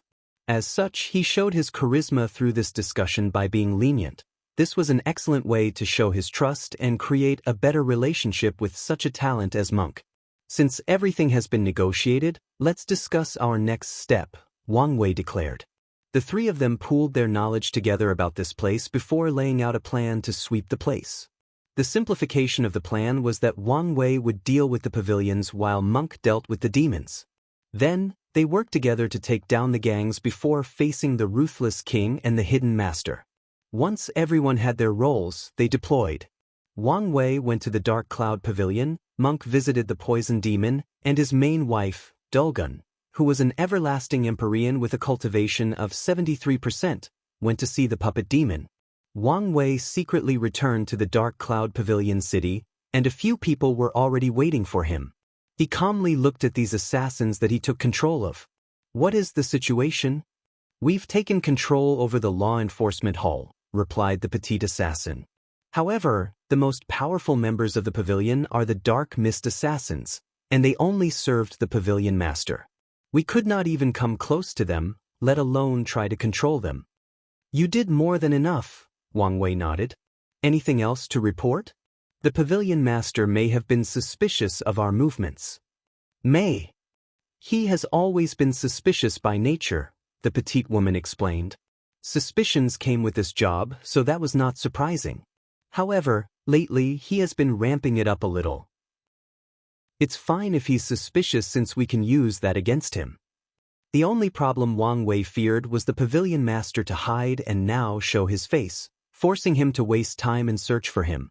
If you find any errors, ads pop up, ads redirect, broken links, non-standard content, etc., please let us know reports so we can fix it as soon as possible. Chapter 1232 Experimental Material. The Dark Cloud Pavilion Master stood on the hidden 13 floors of his pavilion, overlooking the city. Although a mist still surrounded him, any discerning individual could detect his slightly restless mood. He suddenly sensed something somewhere in the city. Although it was brief and swiftly disappeared, he sensed one of his people somewhere they should not be. Was I right? Did something happen to my people? He resisted his first instinct to immediately check out and, instead, sent a communication talisman to assemble the Dark Mist assassins. Not even 10 seconds passed before countless mist shadows materialized behind him. Master, they said in perfect synchronized voices. Some rats have infiltrated our order. Let's remove them, the pavilion master ordered, and the group answered, as you wish. Everyone disappeared from their locations. The pavilion master led them to a house hidden underground in the worst area of this city where only mortals lived. Whoever picked this location chose an excellent spot, and the protection around this hidden base was also well done, the pavilion master sneered. He expected as much from someone who may have successfully corrupted his men against him. However, it did not matter how capable the person was or who was behind them, he would eradicate this threat as soon as possible. I hope it's one of the other pavilions so I can use this excuse to extort resources from them, the Dark Cloud Pavilion Master thought as he ordered his people to break in. As expected, the people inside resisted, using the formation in this base to fight them off. However, it was useless as the dark mist assassins slaughtered everyone in sight. Most of these people were weak, which was normal since it was easier to detect people with higher cultivation when entering the city. Something is wrong, thought the pavilion master. Things proceeded too easily and too smoothly. He ordered his people to be careful and on their guard since something major might be coming once they arrived at the core of this base. However, the pavilion master was not prepared for what he saw inside. A handsome man with gray hair and eyes waited for him, with all the members of his law enforcement hall standing behind him. The Dark Cloud Pavilion Master immediately realized this was a trap and wanted to leave, but it was too late. His divine sense warned him that the room was now in an isolated dimension with potent arrays preventing their exit. He then calmed down, faced his opponent, and asked, "Who are you?" Wang Wei did not answer him but looked intently at the Dark Cloud Pavilion Master and the Dark Mist Assassins. "You have the rare Dark Mist Chi, which boosts assassin-related skills and allows its user to share the Chi with others, forming a bond similar to that of a hive mind. The primary holder of the Chi has absolute control over the secondary holders. They can also perfectly sync with them, read their minds, and share abilities. You are wise to share the Dark Mist Chi with the creation live inside your inner world, allowing you access to a variety of abilities and powers," Wang Wei calmly commented.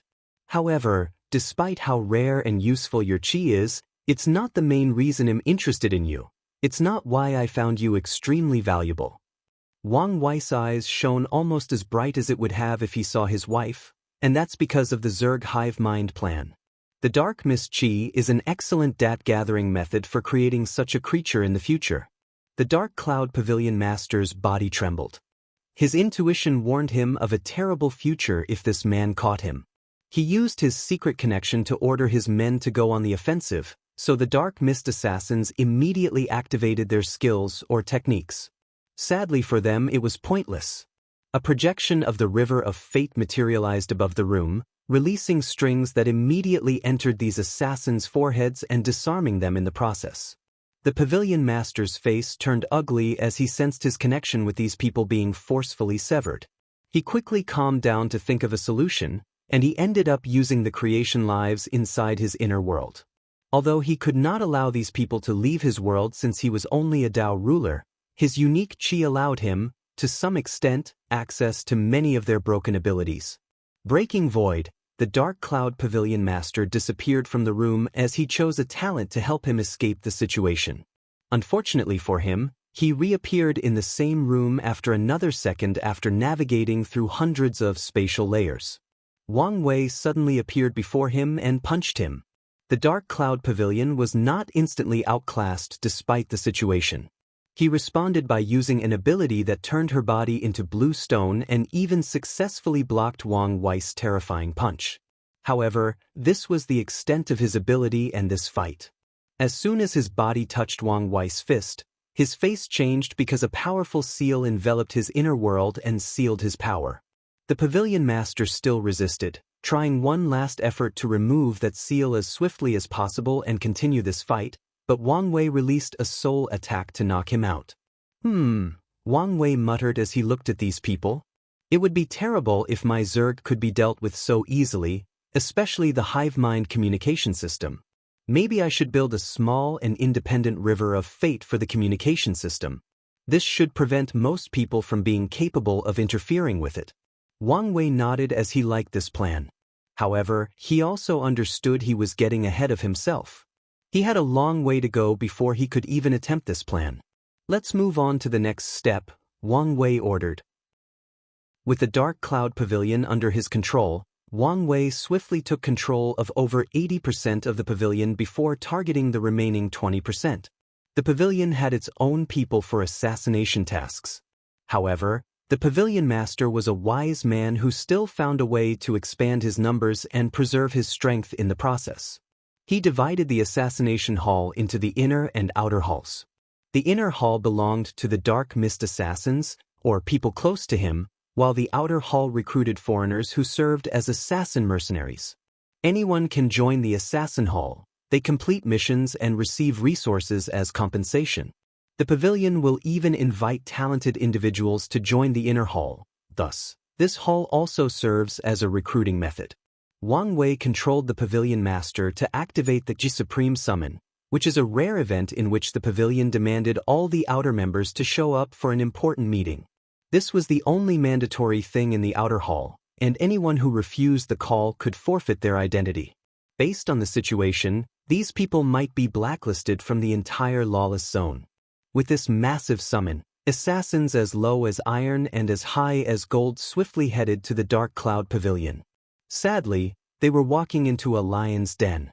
Wang Wei showed no mercy and controlled these people, forcing them into his servitude.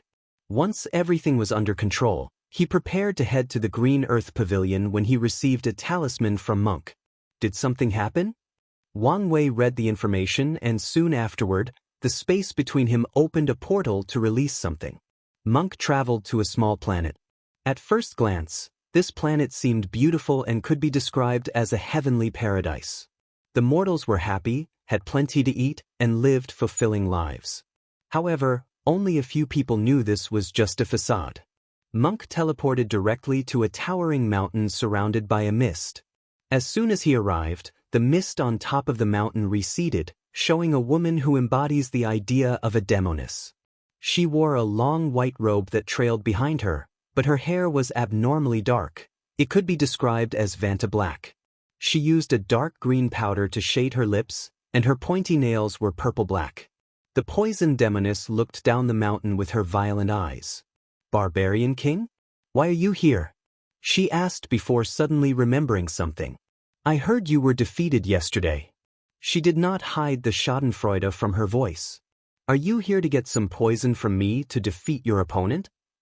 Do you think I'm that kind of person?" MÖngke rebutted. "True," nodded the demoness. "So, what's your purpose here?" "I haven't cultivated a new batch of poisons that are somewhat effective for your body tempering." Her voice contained a hint of annoyance and embarrassment at the last sentence. "I'm here on behalf of the new lord I serve under," MÖngke said calmly, making the demoness squint her eyes. "Surrender or be forced to do so. If you find any errors, ads pop up, ads redirect, broken links, non-standard content, etc., please let us know reports so we can fix it as soon as possible." Chapter 1233 Death Root. "Are you serious?" the poison demoness asked. "Do I look like I'm joking? What the hell happened to you?" The poison demoness was truly baffled. She had a decent relationship with the Barbarian King, as he sold the latter unique poisons that helped him temper his willpower. However, he suddenly turned on her out of nowhere. "Aren't you tired of hiding in this tiny place? Yes. Forced to leave on the little resources and being alienated from the outside world? Well, if you join us, you'll have an opportunity to live freely in the outside world." "You're really crazy," the poison demoness stated. "So, is that a no?" MÖngke asked his voice no longer as calm and reassuring as it used to be. The two looked at each other from across the mountain, and after a few seconds, the demoness walked away, and the mist completely swallowed the mountain. Boom! The mountain trembled as MÖngke attacked the arrays. The mountain's defense force activated, releasing thousands of horrifying poisons, but they were useless to him. "Damn it, I must run away," the poison demoness thought as she quickly flew to her palace at the center of the mountain. Although she was an Empyrean and a scary one due to her high achievements in the Tao of Poison, body refiners like MÖngke were her antithesis, rendering her abilities useless. The demoness heard a terrifying sound from a distance, and she knew the bastard easily dealt with her formation, meaning time was running out. She did not care about all the disciples/slaves around the mountain and activated the power from her palace, which was, in fact, her Empyrean artifact called the Poison Garden. The palace turned into a green light that flew into the sky, trying to leave this planet as swiftly as possible.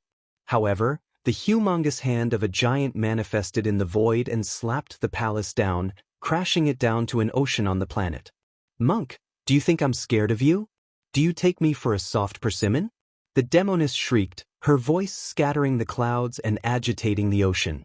She immediately summoned the Tao Will artifact she had spent so much money on from the Azure Sky Pavilion.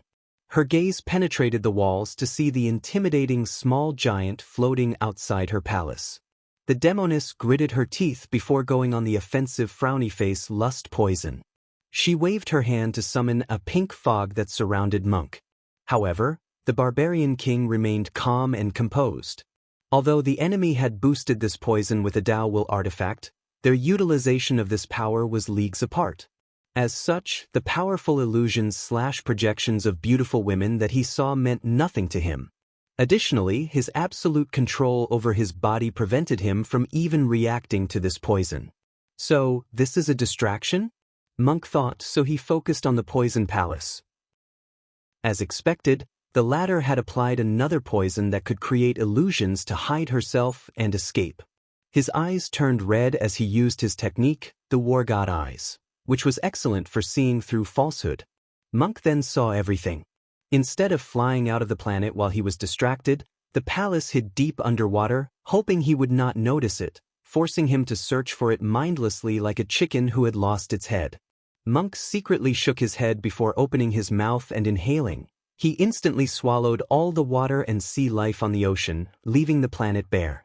You should realize I've been lenient so far, but this is my last warning. Surrender peacefully. Otherwise, it'll start to get rough. Do you think this is over?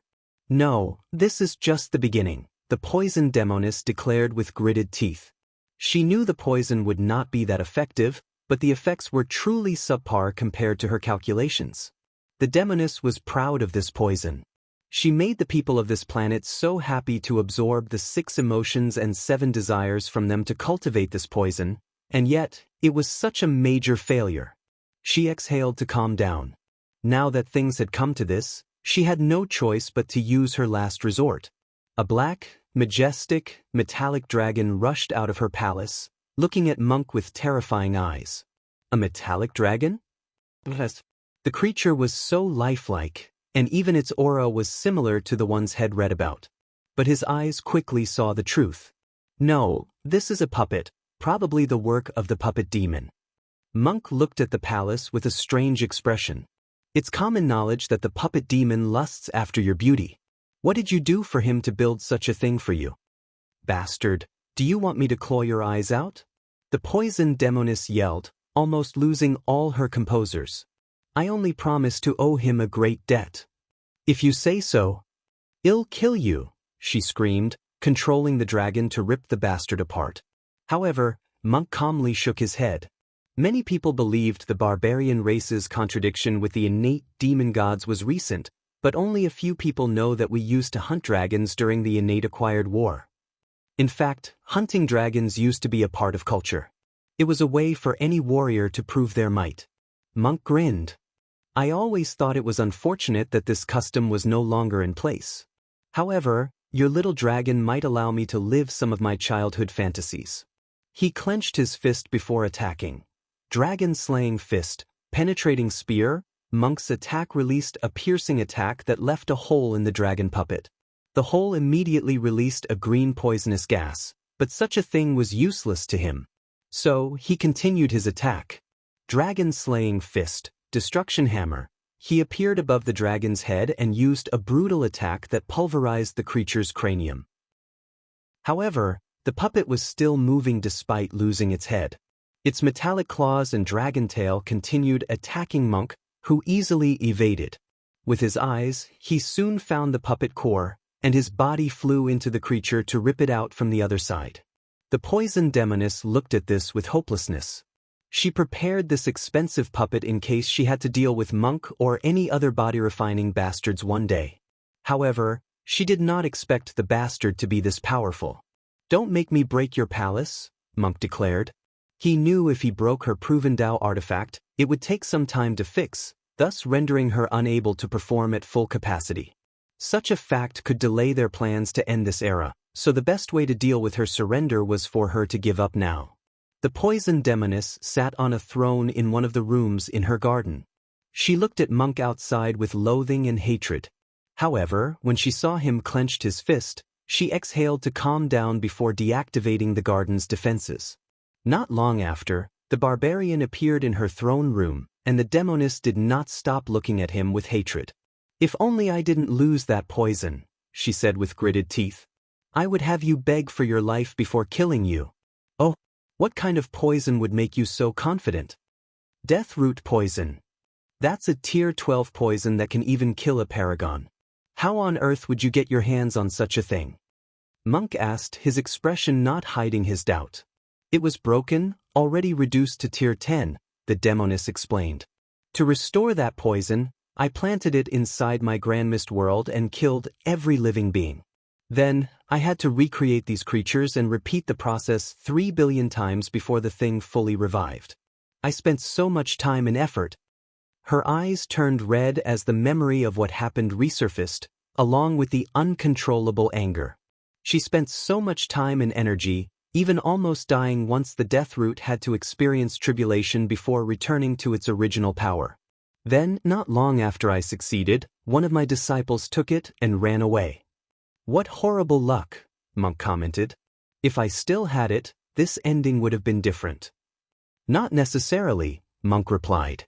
"In the Lawless zone, even tier 12 resources are affected, meaning the deathroot poison's power could not exceed that of the Empyrean realm. As such, MÖngke was confident in dealing with it while still here. The information about the deathroot seems important, so let me tell Wang Wei." MÖngke's finger forced out a drop of blood that condensed into a communication talisman that flew into the distance. Then he looked at the poison demoness. "Before meeting the new boss, I have a proposition for you." "What is it?" "Do you want to become my new wife?" "Bastard, what did you say?" "You heard me," MÖngke replied.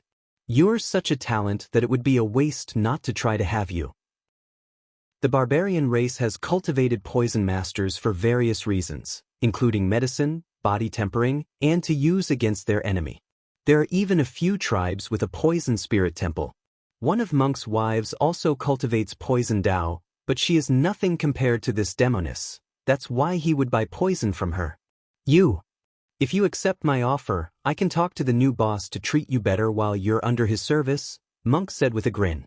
"If you find any errors, ads pop up, ads redirect, broken links, non-standard content, etc., please let us know reports so we can fix it as soon as possible."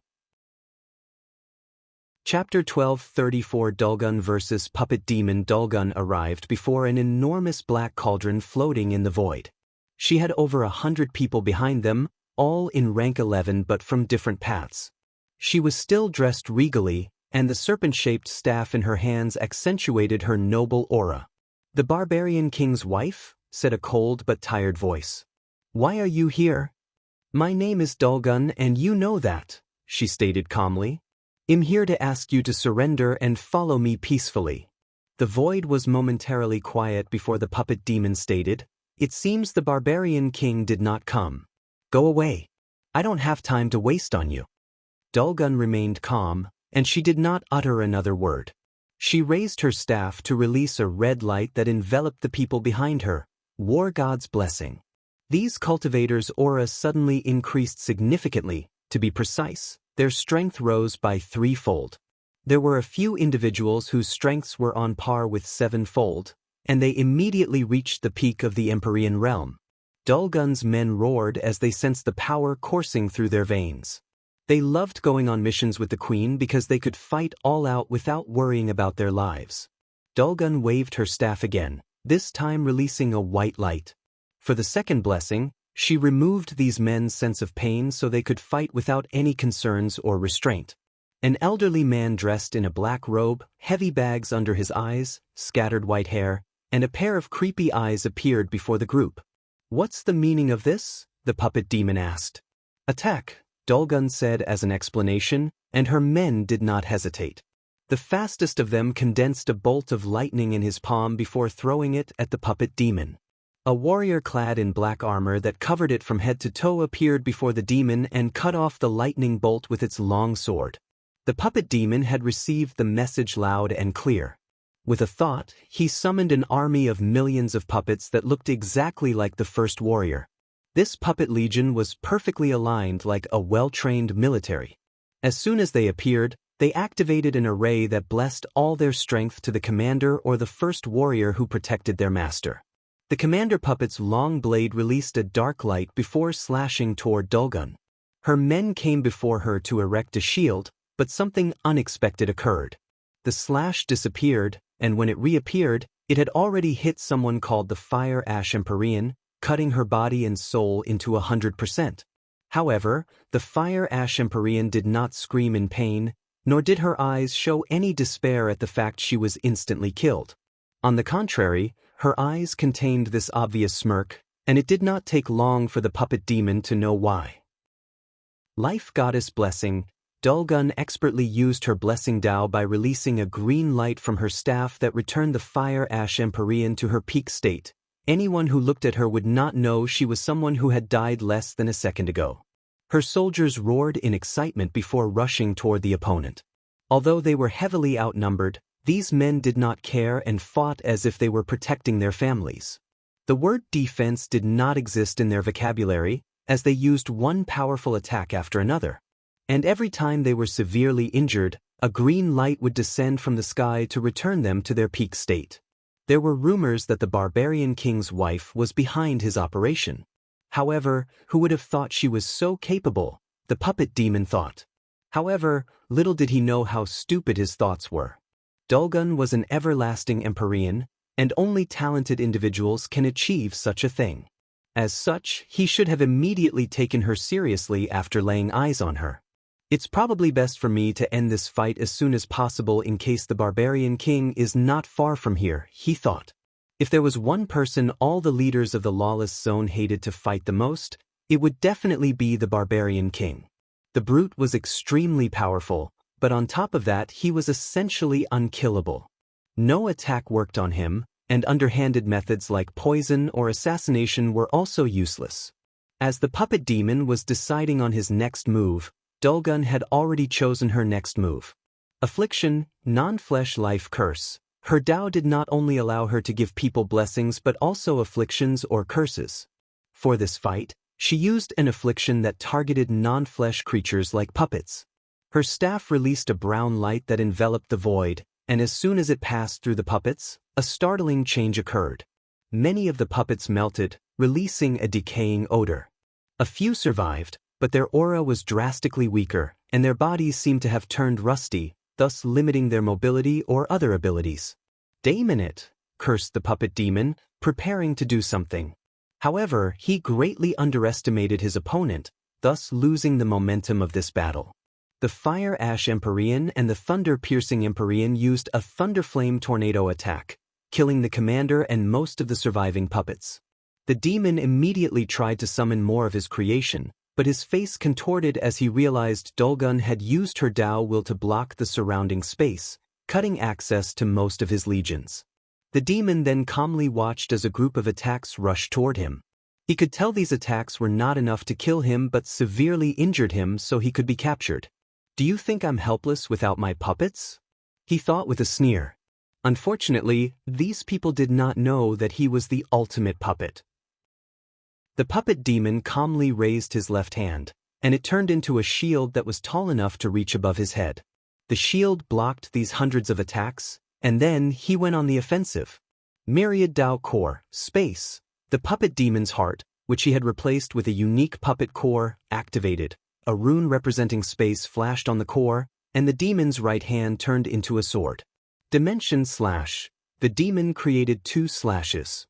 The first targeted the space blockage that prevented his access to his puppets, and the other directly targeted Dulgun.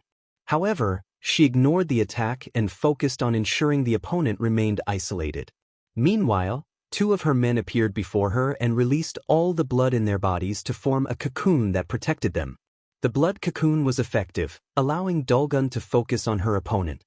She used another affliction targeting puppets, but the demon was unaffected for 2 reasons. Firstly, he teleported away and activated the curse rune from his core. Dulgun countered by using a domain technique, changing the surroundings into a dark universe composed of curses. The puppet demon opened his mouth to fire a light beam that purified this entire domain in a matter of seconds. However, Dulgun's previous attack was only to buy time for her real trump card. the war god descend, an intimidating spirit appeared before everyone. He was almost as tall as MÖngke and muscular too. However, he was not as big as MÖngke and his body was more streamlined. The spirit had pants and boots but not a shirt. It looked at one of Dulgun's men and showed contempt. However, in the end, the spirit entered its chosen vessel. The war god vessel was a Tao ruler with a special inner world designed to receive the power of the war god spirit. As soon as the vessel fused with the spirit, his eyes turned golden, and his aura became fierce. The vessel raised his hand to condense an axe. Then, it moved so fast that the puppet demon could barely perceive him. The vessel slammed its axe on its opponent with unparalleled force and terror. The demon reacted swiftly, turning his core to the gold rune and the defense rune.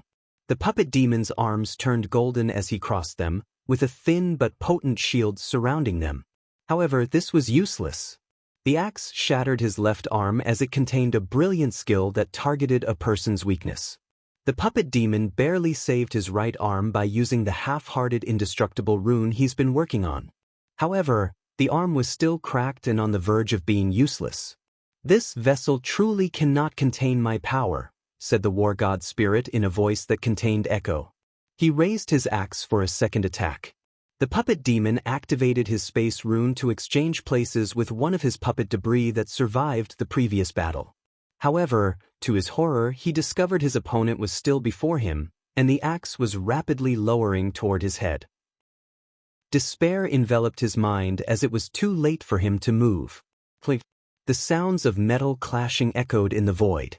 If you find any errors, ads pop up, ads redirect, broken links, non-standard content, etc., please let us know reports so we can fix it as soon as possible. Chapter 12:35 The Five Demons. The war god spirit looked at the person who suddenly appeared and blocked his attack. Red skin? Was the first thing he noticed about the newcomer, followed by how odd the person's life energy was. It was as vibrant as some of the best body refiners, but this evil and twisted sensation was on top. "Brother," said the puppet demon, "I'm glad you're here. I couldn't possibly let you die in vain, could I?" "The flesh demon," Dulgun said. "There were rumors you two were related. It seems that it's true." "You've crossed the line," said the flesh demon, his black clothes perfectly fitting his well-toned muscles. He was a handsome middle-aged man despite his odd red skin, but there was this evil aura around him that instantly made people weary of him. "Crossed the line?" said the man who enjoys taking others' body parts to strengthen his flesh. Dulgun sneered. "Didn't you once boldly proclaim you would turn my husband into one of your flesh collections? Well, this is your opportunity." The flesh demon quietly stared at her. "The master never truly trusted you or the Ruthless king, believing that your background meant that you were not one of us. Your actions have proven him correct. No need to use him to scare us. Since we made this move, it means we're ready to confront him." The flesh demon frowned, wondering where the Barbarian king's confidence originated from. Even if he gained some success in his cultivation, it was not wise to attack the other factions and antagonize the entire Lawless zone. "Remember, you're the one who chose this path," the flesh demon declared before looking at his sworn brother. "Can you still fight?" "I can, but with only one arm, my strength will drastically reduce." The flesh demon pondered briefly, and in the next moment, he pushed out his humerus bone and handed it over. "Will that work?" "Of course." The puppet demon put the bone in his left socket, and instantly, it turned into a new puppet arm. He moved it around, nodding in satisfaction. "It'll support you from the back so you can go on the offensive."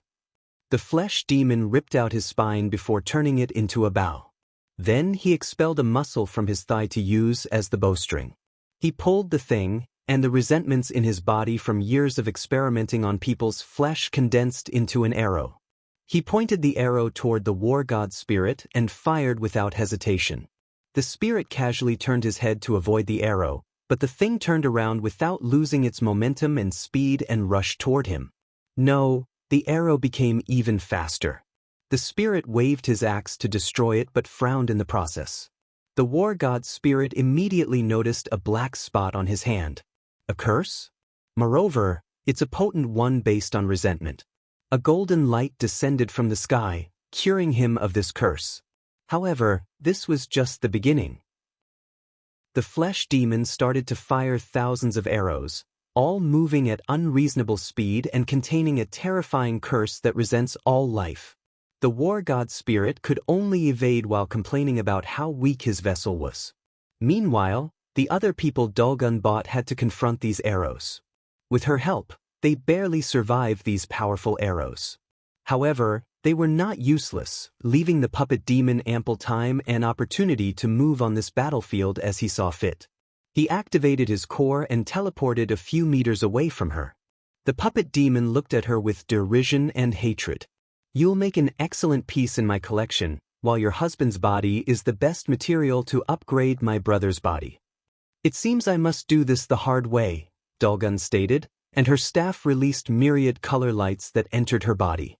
The puppet demon's face changed, and he rushed over for the kill, but she casually swung her staff to counter his sword. The puppet demon planned to go for a flurry of attacks. He even activated his speed rune to ensure he overwhelmed his opponent. However, he had to pause as he realized his sword had decayed after coming into contact with that staff. Dulgun took this opportunity to go on the offensive. She rushed toward him to punch him into oblivion. However, the demon was fast, so he moved backward. Dulgun moved her staff counterclockwise to release a potent pulling force that drew the demon to her before punching him through his chest and holding his heart. That idiot really left his core in the same place as his heart, she thought before putting a seal on the core, shutting down this puppet body. The puppet demon was decisive and immediately abandoned this body after realizing her intention. His soul flew out, trying to get away. Although this body was his greatest work, it did not matter.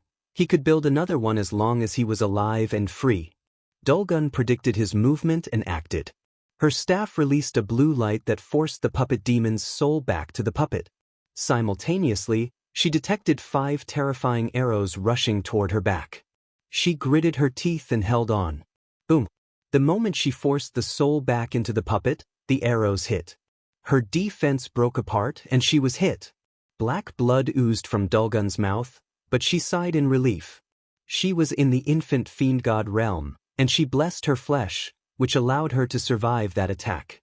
She gazed fiercely at that damn demon. "What a stupid idiot," thought the flesh demon. "It seems like I must run away. In that case, I need a distraction and cannon fodder." Blood suddenly spread from the pores in his skin, and each drop turned into these enormous red spiders. These flesh puppets should do the work, he thought. However, as soon as he had this thought, his sense of danger suddenly went haywire. The flesh demon trusted his instinct since he acquired it after grafting a genius brain into his body, which was born with a sixth sense ability. He looked in the distance, and his face paled. He immediately ordered his puppets to attack while also using his bow to the limit. Sadly, the other people risked their lives to stop him. During this time, Dulgun had raised her staff to the sky and muttered, "The spirit of light, justice, and all that is pure, I wish to cleanse this world of an ultimate filth, so please give me your blessing." A golden light descended from the sky to envelop Dulgun. She then waved her staff, spreading the light to every corner of the battlefield. The flesh demon tried to run away, but it was useless. The light was fast, and it forcefully purified the resentment in his body. "No," he roared. His flesh grafting art requires resentment to keep his body intact. It's one of the keys to why he has a body on par with indestructible emperors without having to experience the pain and struggle of body refining. The flesh demon's body turned into a red goo similar to slime before turning into a vaguely humanoid shape. The process repeated a few times as he tried to prevent his collapse. Dulgun watched all of this with a frown, and after pondering briefly, she provided him with some resentment to prevent him from completely collapsing.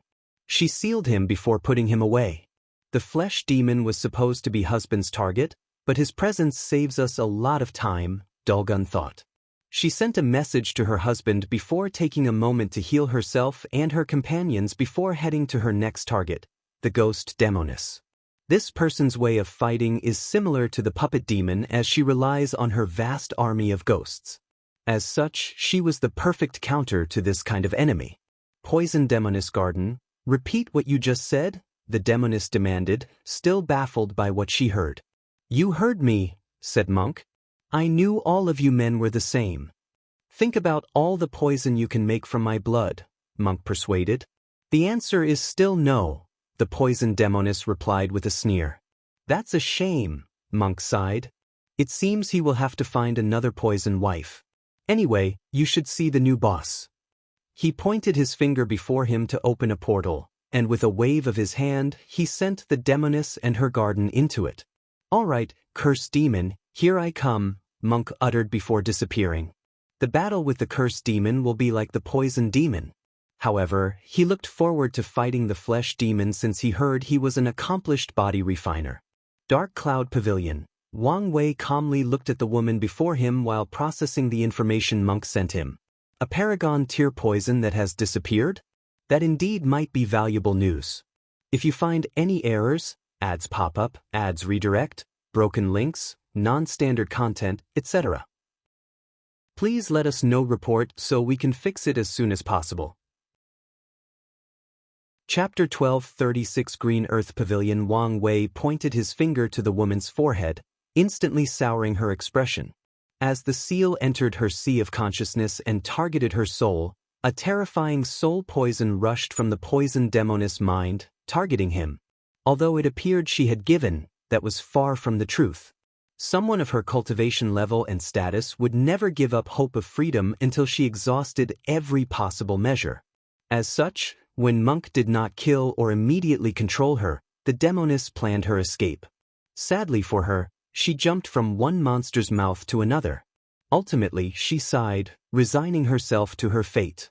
What can you tell me about the deathroot poison? Wang Wei asked. What is there to say? I spent so much time and effort cultivating the thing, but someone stole it. Who stole it? It was an apprentice. No, not even an apprentice, but a medicine slave I bought, the Poison Demoness replied nonchalantly. Wang Wei frowned. His intuition told him this news was important, but he could not pinpoint how. His eyes turned gray as he divined some information, but a vaguely familiar fog blocked his true sight. He tried other divinations and discovered a clue. Where did you get the poison? Wang Wei asked. A fortunate encounter. In this place or outside? Of course, this place. I haven't had anything to do with the outside world for a while. Wang Wei frowned, wondering whether the Lawless zone could give birth to a fortunate encounter of such a level. Although rare, it should be possible if someone who came to hide in this place brought the poison and died, thus leaving it as a fortunate encounter. You said you bought the medicine slave? From who? He asked. The Green Earth Pavilion, the Demoness replied. Them? They sell people? One of the biggest sources of wealth from the Green Earth and Azure Sky Pavilion is selling slaves, the Poison Demoness calmly explained. They even used the 4 gangs to help, especially the Crazy Thief Gang. That would explain the source of all the ordinary women and men in MÖngke's battle Colosseum, Wang Wei thought. Did you make a fuss to the Green Earth Pavilion after the medicine slave escaped with your property? I did, the Demoness replied. But they only offered twice the price I bought her for, which was nothing compared to the poison's value. It seems you might be immediately useful, Wang Wei muttered. He instructed her of something before turning into one of the Demoness strings of her. Green Earth Pavilion. The Poison Demoness calmly waited in the room where the pavilion received VIPs of VIPs. She had made trouble, asking to meet their pavilion master, and after she refused to be handled by their main manager, these people had no choice but to contact their leader. A few minutes later, the Earth Pavilion Master entered the room, followed by 2 guards. He was a fat middle-aged man, wearing a luxurious white gold robe with jades and gold jewelry pieces as accessories. He was a great emperor with a cultivation of 59%, and his aura reeked of debauchery/hedonism. It was apparent to anyone that this man had his cultivation achievements because of his wealth, and if not for his immortality, his body would be weak due to indulgence in food, alcohol, drugs, and sex. However, some credit should be granted to him since he could still use his power, meaning his Tao heart was intact, and his state of mind, no matter how twisted, had some sense of purpose and direction. A look of disdain flashed in the poison demoness' eyes. However, she still gave the Earth Pavilion some respect, mainly because of the twin bodyguards accompanying him. Meanwhile, the Earth Pavilion controlled himself and did not gaze at her with any lustful thoughts or intent.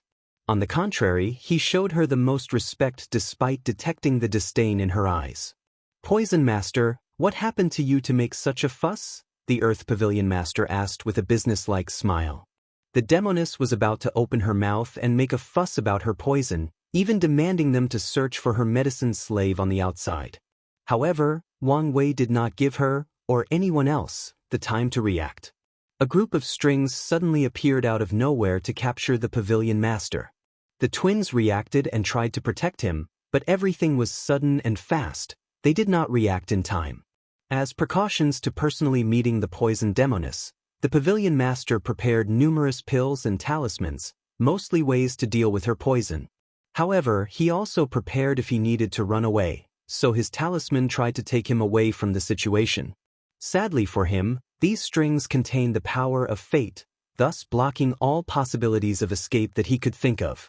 Wang Wei then appeared in the room with the Pavilion Master as his captive. "How did you bypass our defenses?" the fat businessman asked. "It's not as hard as you imagine," Wang Wei replied casually. "Put down the Pavilion Master," said one of the Fire-Eyes twin Empyreans.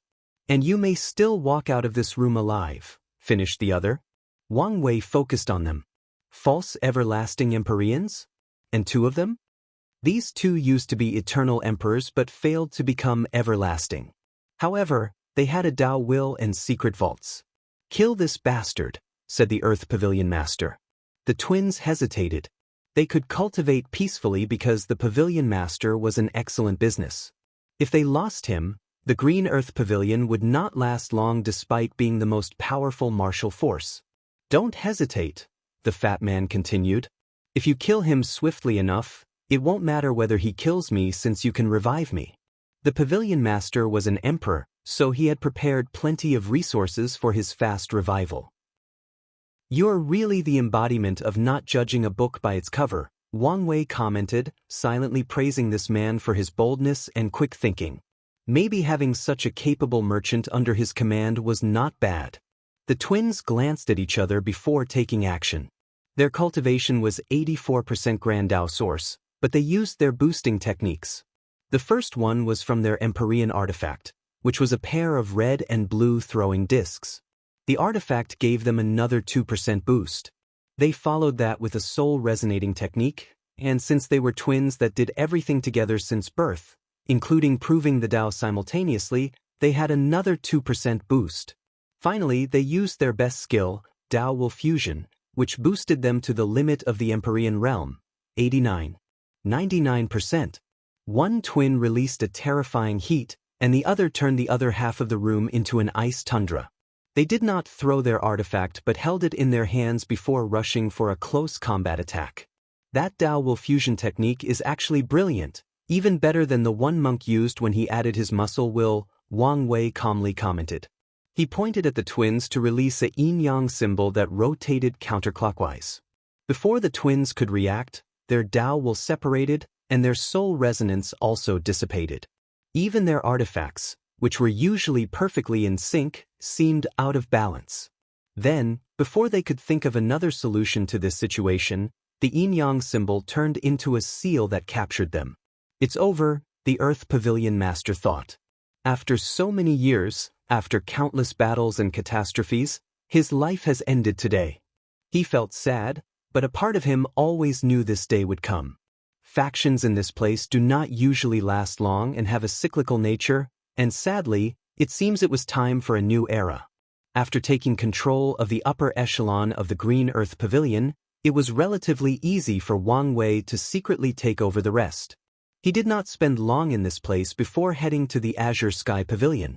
Time was of the essence since he needed to control all these factions before the Hidden Master took note of the changes. Although he was confident in himself, he was unsure whether he could be victorious against the latter under these circumstances.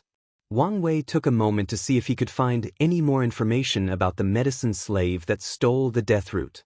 However, the pavilion's record only stated that it was a woman, and she was a loose cultivator with no family or background, hence why she was targeted. Without much to go on and divination failing him, Wang Wei headed for the Azure Sky Pavilion. His plan for them was slightly different. He detected one of the spies they had in the Green Earth Pavilion and released the news that he was a newcomer to the Lawless Zone, and he came to sell a piece of important news that involved the Azure Sky Pavilion. The information was about the secret routes they used to acquire resources from the outside. This news was, in fact, true, as Wang Wei had acquired it from the merchant that his Fate Shadow Guard accidentally saved. After setting the bait, Wang Wei waited. If you find any errors, ads pop up, ads redirect, broken links, non-standard content, etc., please let us know reports so we can fix it as soon as possible. Chapter 12:37 Lawless Iron. Damn these stupid people. I'm trying to sell them such valuable information, but they act as if I'm mad, Wang Wei cursed as he walked out of the Green Earth Pavilion. He looked around, sighing to himself. He searched around the city to buy a place to stay but felt everything was too pricey. At first, he thought of just living inside his Grand Mist Wheel but thought this was too embarrassing. So, he gritted his teeth and found an inn. Despite being an inn, the room he rented was extremely large due to the use of space arrays. Wang Wei rested while thinking of his next move. As he sat cross-legged on his cushion, deep in meditation, a purple mist enveloped his room. "Who dares?" he yelled. However, his actions only made it easier for the mist to enter his body. As such, his desperate attempts to deal with this potent poison proved useless, and he fell to the ground as everything turned black. "Where am I?" Wang Wei asked. He looked around, and he was in this damp room with his hands tied like he was on a cross and about to be executed. He noticed a potent sealing technique severely suppressed his cultivation, and the cuffs were also a sealing artifact that added another layer of seal. "You're awake," said a rough but serious voice. Wang Wei's eyes moved away from the torture devices in the room to a serious-looking man dressed in black and a scar over his left eye. Wang Wei knew this man for a variety of reasons. Firstly, he was part of the information he bought. Secondly, he had never passed out, so he saw every part of being transported to this dungeon. Wang Wei frowned. The spirit particle he previously separated did not detect the Sky Pavilion Master anywhere near this place. Since he's not here, I must draw him out. Bang! To the warden's horror, Wang Wei ripped the cuffs in his hand as if his sealing was useless, and before he could react, Wang Wei was holding him by the neck. "Have a nice little nap," Wang Wei uttered before dropping this expert torturer to the ground. Then, he started turning this place upside down, beating anyone who was in his way and freeing all the other prisoners. As expected, it did not take long for the person he was waiting for to appear. A man dressed in a luxurious, long, dark green robe with pointy shoulder pads and one eye closed walked into this prison. He had a calm demeanor, almost snake-like. He looked at the destruction around him and his men on the floor. "How useless are you people?" the Sky Pavilion Master uttered before glancing at Wang Wei. "Something is fishy about you." The information he received was that a loose cultivator was selling information about their secret route, but why would such a powerful loose cultivator lack resources? "I can say the same about you," Wang Wei rebutted, and he was telling the truth. He was on guard against the Azure Sky Pavilion for one reason: they were the oldest faction of the Lawless Zone. They survived the parasites' attempt to clean up this place and remained a top faction after the political power was redistributed. Such longevity meant they had a deeper foundation. A profound foundation meant unknown and unexpected trump cards. The information said he was an insurgent Dao ruler who fused his inner world with an Empyrean artifact that was perfectly suited for his Dao. However, they were wrong, Wang Wei thought. He fused with a broken Paragon artifact. Such a potent detection technique, the Sky Pavilion Master uttered after detecting that Wang Wei saw through his inner world. "Now, I'm more curious about your true identity." The Azure Sky Pavilion was a family business that had existed in the Lawless Zone for countless years, and all family members had excellent business skills. The Pavilion Master's business senses told him capturing this person would be an excellent opportunity. He activated his Earth Dao to surround his arms with rocks before also activating his Dao Will artifact. strength of earth, he rushed to his opponent to devastate them. After being empowered by the concept of the earth itself, the Pavilion Master could fight directly with some of the best body refiners. Sadly for him, Wang Wei had labeled him as a threat and went all out. Wang Wei blocked the attack with his arm and secretly frowned. As expected, this man was not simple. This punch looked like a straightforward attack, but the bastard was secretly using his Paragon artifact to influence his mind/soul. Although the artifact was restricted in power level by the environment, its essence was still of a higher quality. The Pavilion Master used the higher essence to influence his opponent's mind and soul. In other words, people without a Paragon soul or strong will are easily influenced by him. Unfortunately, he met the wrong opponent. As soon as the two were closed, Wang Wei used his Fate Shackle innate talent to basically rewrite this man's pass and made it as if the Paragon artifact did not perfectly suit him/his Dao. And since the Sky Pavilion Master's insurgency originated from that artifact, his strength drastically decreased. Wang Wei then immediately went for his throat in an attempt to catch him as swiftly as possible. However, his attempt failed. When his arm was less than 10 centimeters from his opponent, his own strength suddenly decreased. His cultivation realm was suppressed to the Emperor realm, and even his body refining realm dropped down to the Dragon Phoenix realm. The Pavilion Master used this opportunity to escape. "What in the nine hells?" Wang Wei commented. His power had returned, but he was slightly baffled. "I can't believe you forced me to use it in less than 10 seconds of fighting," the Pavilion Master sighed. His aura returned to its normal state as this ruthless man sacrificed all the lives inside his inner world to remove the shackle on his fate and regain his connection to the artifact. This kind of sacrifice was permanent, meaning he could not recreate these lives again, showing his ruthlessness and decisiveness. He then opened his closed eyes, revealing an all-black pupil. The environment suddenly changed.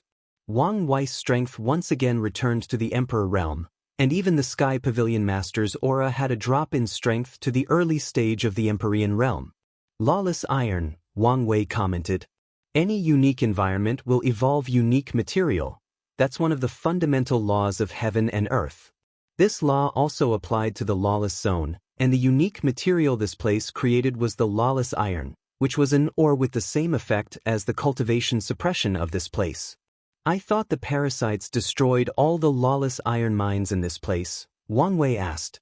"Lawless iron mines are rare and would appear in small quantities. However, when the parasites cleaned up this place, one of their main targets was the mines." "No, that's not important," Wang Wei continued. "The truly impressive thing is the fact that you found a weapon master that can refine Lawless iron into such a small, powerful, and detailed artifact. Lawless iron is valuable even in the outside world because of its main use in creating prisons to hold powerful creatures or entities. However, it's not as valuable as in or to create weapons or artifacts because of how difficult it is to retain its power of suppression after being processed or when fused with other metals. One of the Lawless iron's natural characteristics is that it works better when there are large quantities of it. That's why Wang Wei found it incredible that he had an eye artifact with this effect.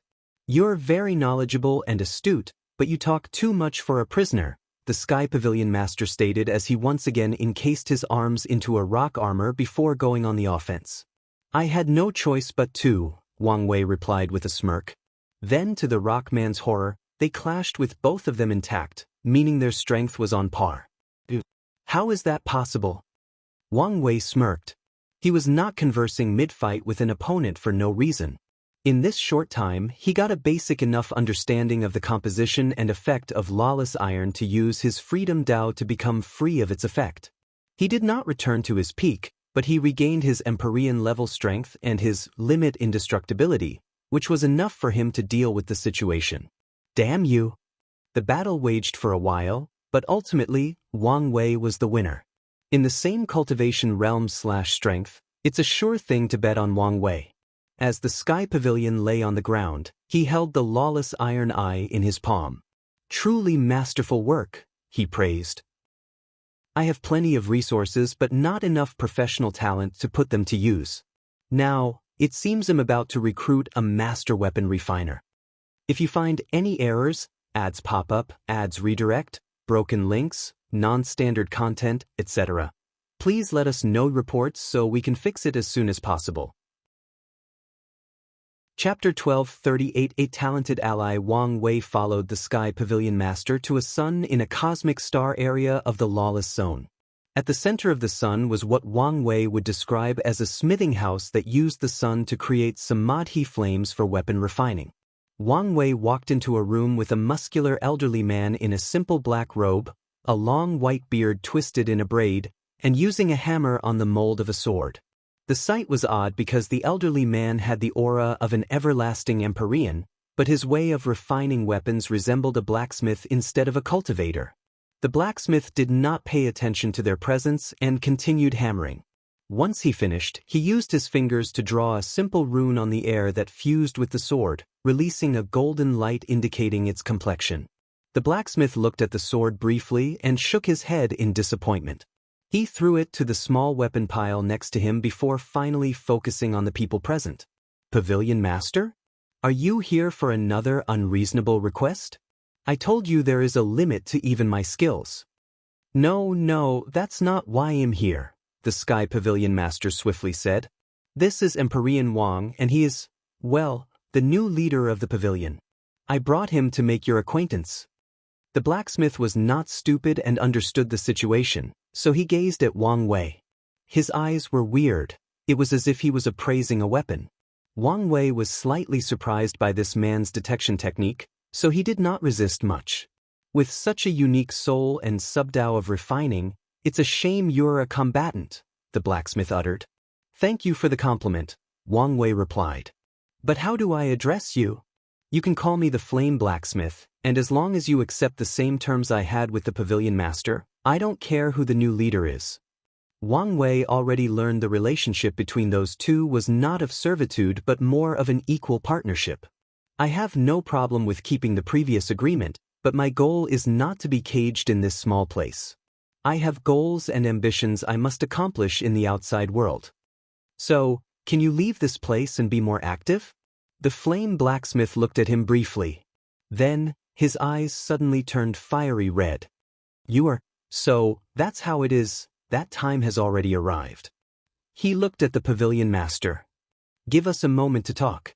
The latter looked at Wang Wei, who nodded to him. Do you know my identity? The Flame Blacksmith asked. I do not. I'm the direct disciple of Paragon Blood Rune. Paragon Blood Rune? One of the two primals of the Skill Dao Association? That's right. From what I know, he only had 2 direct disciples, and they were all paragons, Wang Wei stated.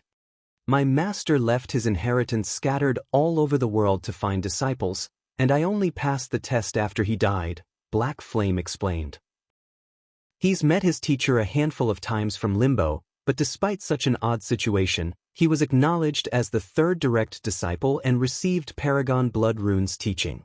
That explains it, Wang Wei nodded. But why are you telling me such sensitive information?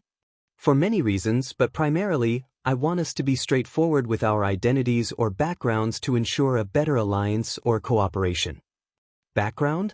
You seem sure that I'm not a simple loose cultivator, Wang Wei stated.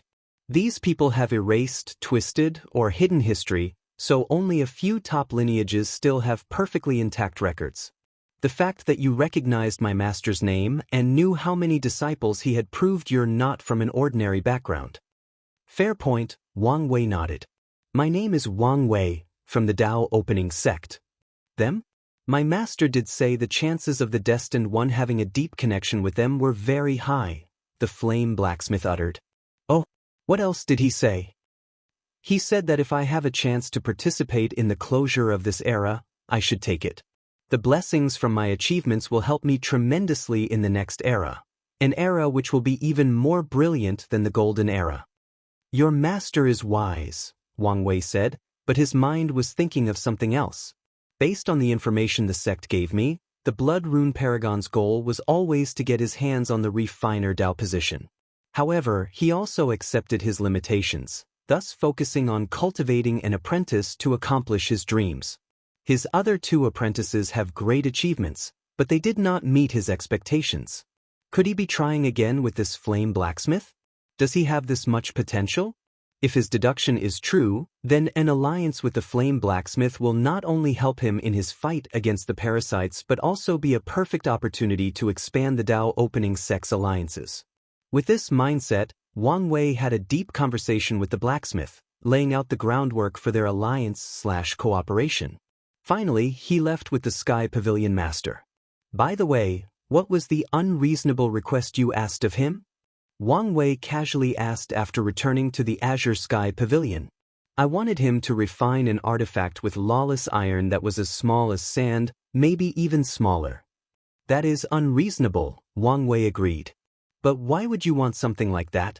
No, he said it was a customer request. Who would want such a thing? My apologies, I can't say. Excuse you? No, don't get me wrong, Azure Sky swiftly said. It's not that I don't want to say, but I can't. The customer made me sign the most restrictive contract not to reveal their info. I couldn't even keep any records of this request. Why all the intense secrecy? Wang Wei complained, feeling something was odd. Why did you even entertain such a request in the first place? I had no choice, Azure Sky declared. These parasites crippled my family's connection to the outside world, and it was that person who reinstated it. In fact, this person basically controls our lifeline when it comes to accessing resources from the outside. Although they never interfered or made things difficult for us, it does not change the fact how much power they secretly held in our pavilion. Well, you don't have to worry about that from now on, Wang Wei reassured. Now that he was in control, the pavilions could go through him to get resources. In fact, they will start to operate on a large scale in the outside world while the branch in the Lawless zone will become less important. Wang Wei detected MÖngke and Dulgun had returned, so he went to meet the demons since these people would be underneath him. He needed to assess their potential and know what to expect of them in the upcoming struggles. As such, he gathered all 5 of them, including the poison demoness that he had already met. He sat on a throne, observing all 5 of them. Wang Wei read their fate lines to have a better understanding of their personality, experiences, and capabilities. The poison demoness is an excellent poison cultivator. She's efficient and ruthless in her approach while also keeping a more experimental mindset.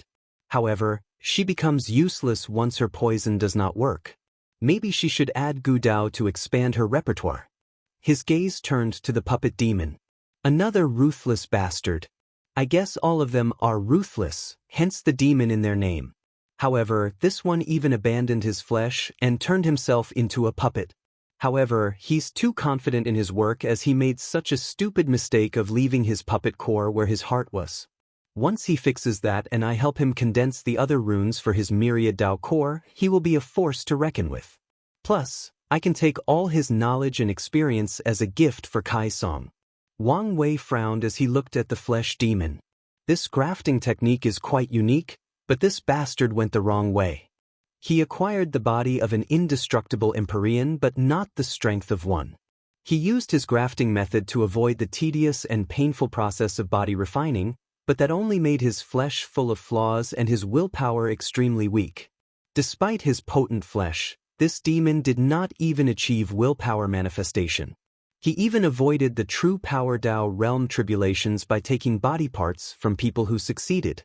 Such an act ruined his luck as he achieved strength without paying the price. Wang Wei could tell this bastard would probably be the first to die in the outside world with how terrible his luck and destiny was. So, I must shield this bastard with my own luck and turn him into a genuine body refiner, starting by tempering his willpower. Once he meets my requirements, I can give him my and MÖngke's body parts to turn him into a top expert. Wang Wei was satisfied with this plan, especially after realizing the flesh demon was the most cunning of these 5 individuals. He will be an excellent pawn if used correctly. He turned to the cursed demon, a young man with a morbidly pale complexion and tattoos of black rose that ran from his neck to his back. He looked nothing extraordinary from the surface. However, it seems he was born with a terrifying bloodline curse. The origin of that curse will probably lead to something interesting, but for now, this is not something I can deal with. Wang Wei pondered. However, if we can find a way to use that bloodline curse as his power, he will be a great asset. Finally, he looked at the ghost demoness. She was an ugly elderly woman dressed in a dark purple robe. Cultivators can change their appearances at will, unless something unexpected occurs, but she chose that ugly appearance despite having no extenuating circumstances. Through the fate line reading technique, he knew it was due to a heartbreak she suffered in her youth, so he no longer cared. If I can fuse her ghost army with the puppet demon's puppet army, I can cultivate a ferocious legion. He knew how deep the parasite's background was, so he needed all the help possible. Now that he had a better understanding of his team, Wang Wei prepared to finish conquering this place by targeting the 4 gangs. He wanted to be as swift as possible since he sensed that time was not on his side. If you find any errors, ads pop up, ads redirect, broken links, non-standard content, etc., please let us know reports so we can fix it as soon as possible. Chapter 1239 The Ruthless King. After planning the next step, everyone separated to fulfill their task.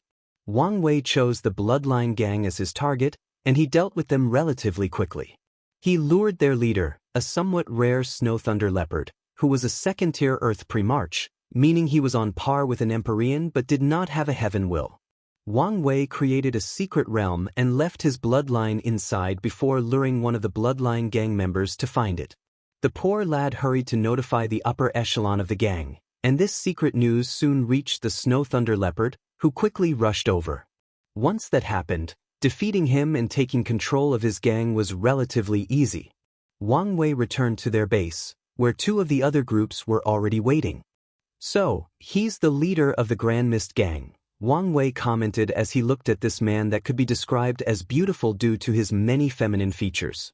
"Was there any problem?" he asked.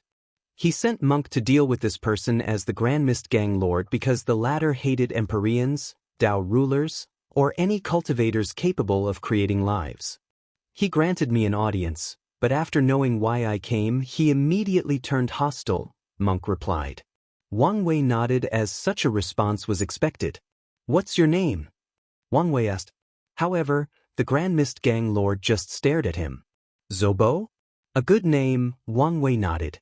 "You're a weird man. You have such a strong hatred for us, creators, but you also secretly wish to find one worthy enough to serve, to dedicate your life. I guess it's not so weird since your master treated you so nicely. You probably wanted to relieve that time which was dear to you." "Shut up. Don't act like you know me," Zobo yelled. "But I do. I would rather die than serve you," Zobo said with gritted teeth. "That's fine by me," Wang Wei replied casually. "You're not as valuable as you think, especially after I extract your memory on how you survived an Empyrean tier creation tribulation. However, do note that if you kill yourself, I will have the Bloodline Gang leader desecrate your body and soul by letting him eat you and all your people." "You monster," Zobo said with gritted teeth. If there is one person he hated more than those Empyreans who played with life as if it meant nothing, it was that racist bastard. He would rather be subservient to someone else than let that leopard win over him. "Let's make a deal," Zobo said. "Let me kill that leopard and my life is yours." "As I said, you're not that valuable," Wang Wei replied casually. "What you're saying is if I'm way more valuable than him, you'll allow it to happen?" "Interesting," Wang Wei muttered as he held his chin. "I'm open to your bargain. But how will you prove your worth?" "By becoming an everlasting Empyrean," Zobo said with gritted teeth. "Oh, that's right. If you become one of my creatures, I can allow you to retake the creation tribulation to become an everlasting Empyrean. But, can you survive the tribulation? Unlike my original creations, you'll be truly dead once you fail."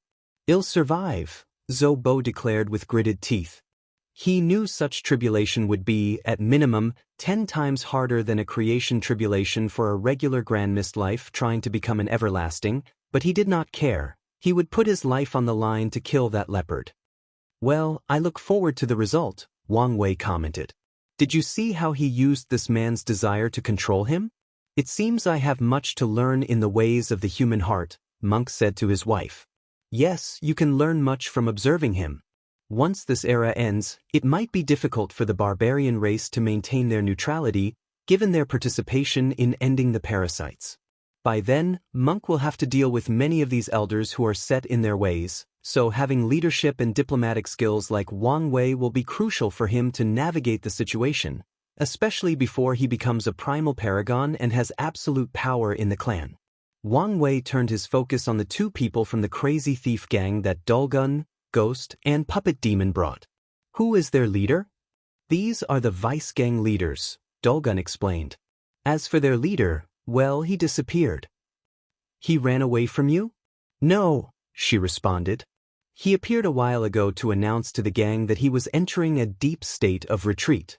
He did not show up when we raided their headquarters and controlled everyone. So, he abandoned his men?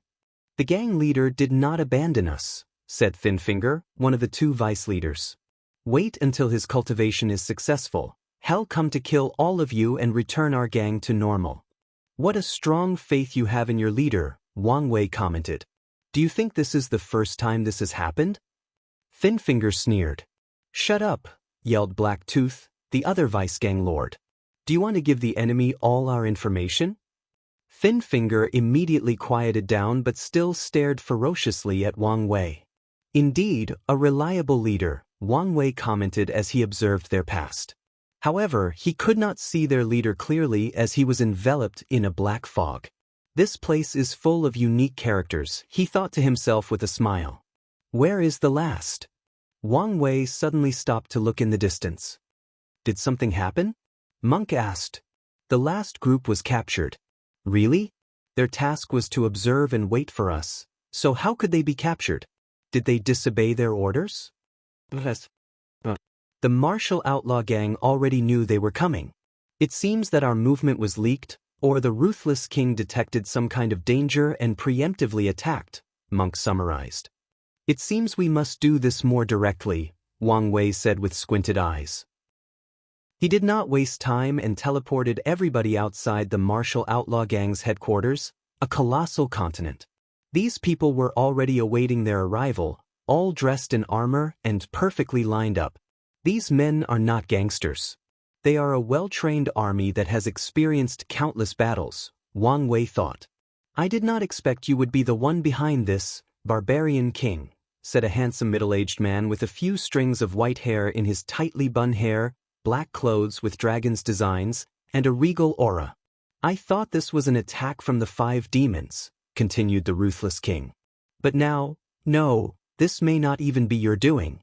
He noticed the fact that Wang Wei was the one in front, and he remembered the news he heard not long ago. Someone defeated the Barbarian king.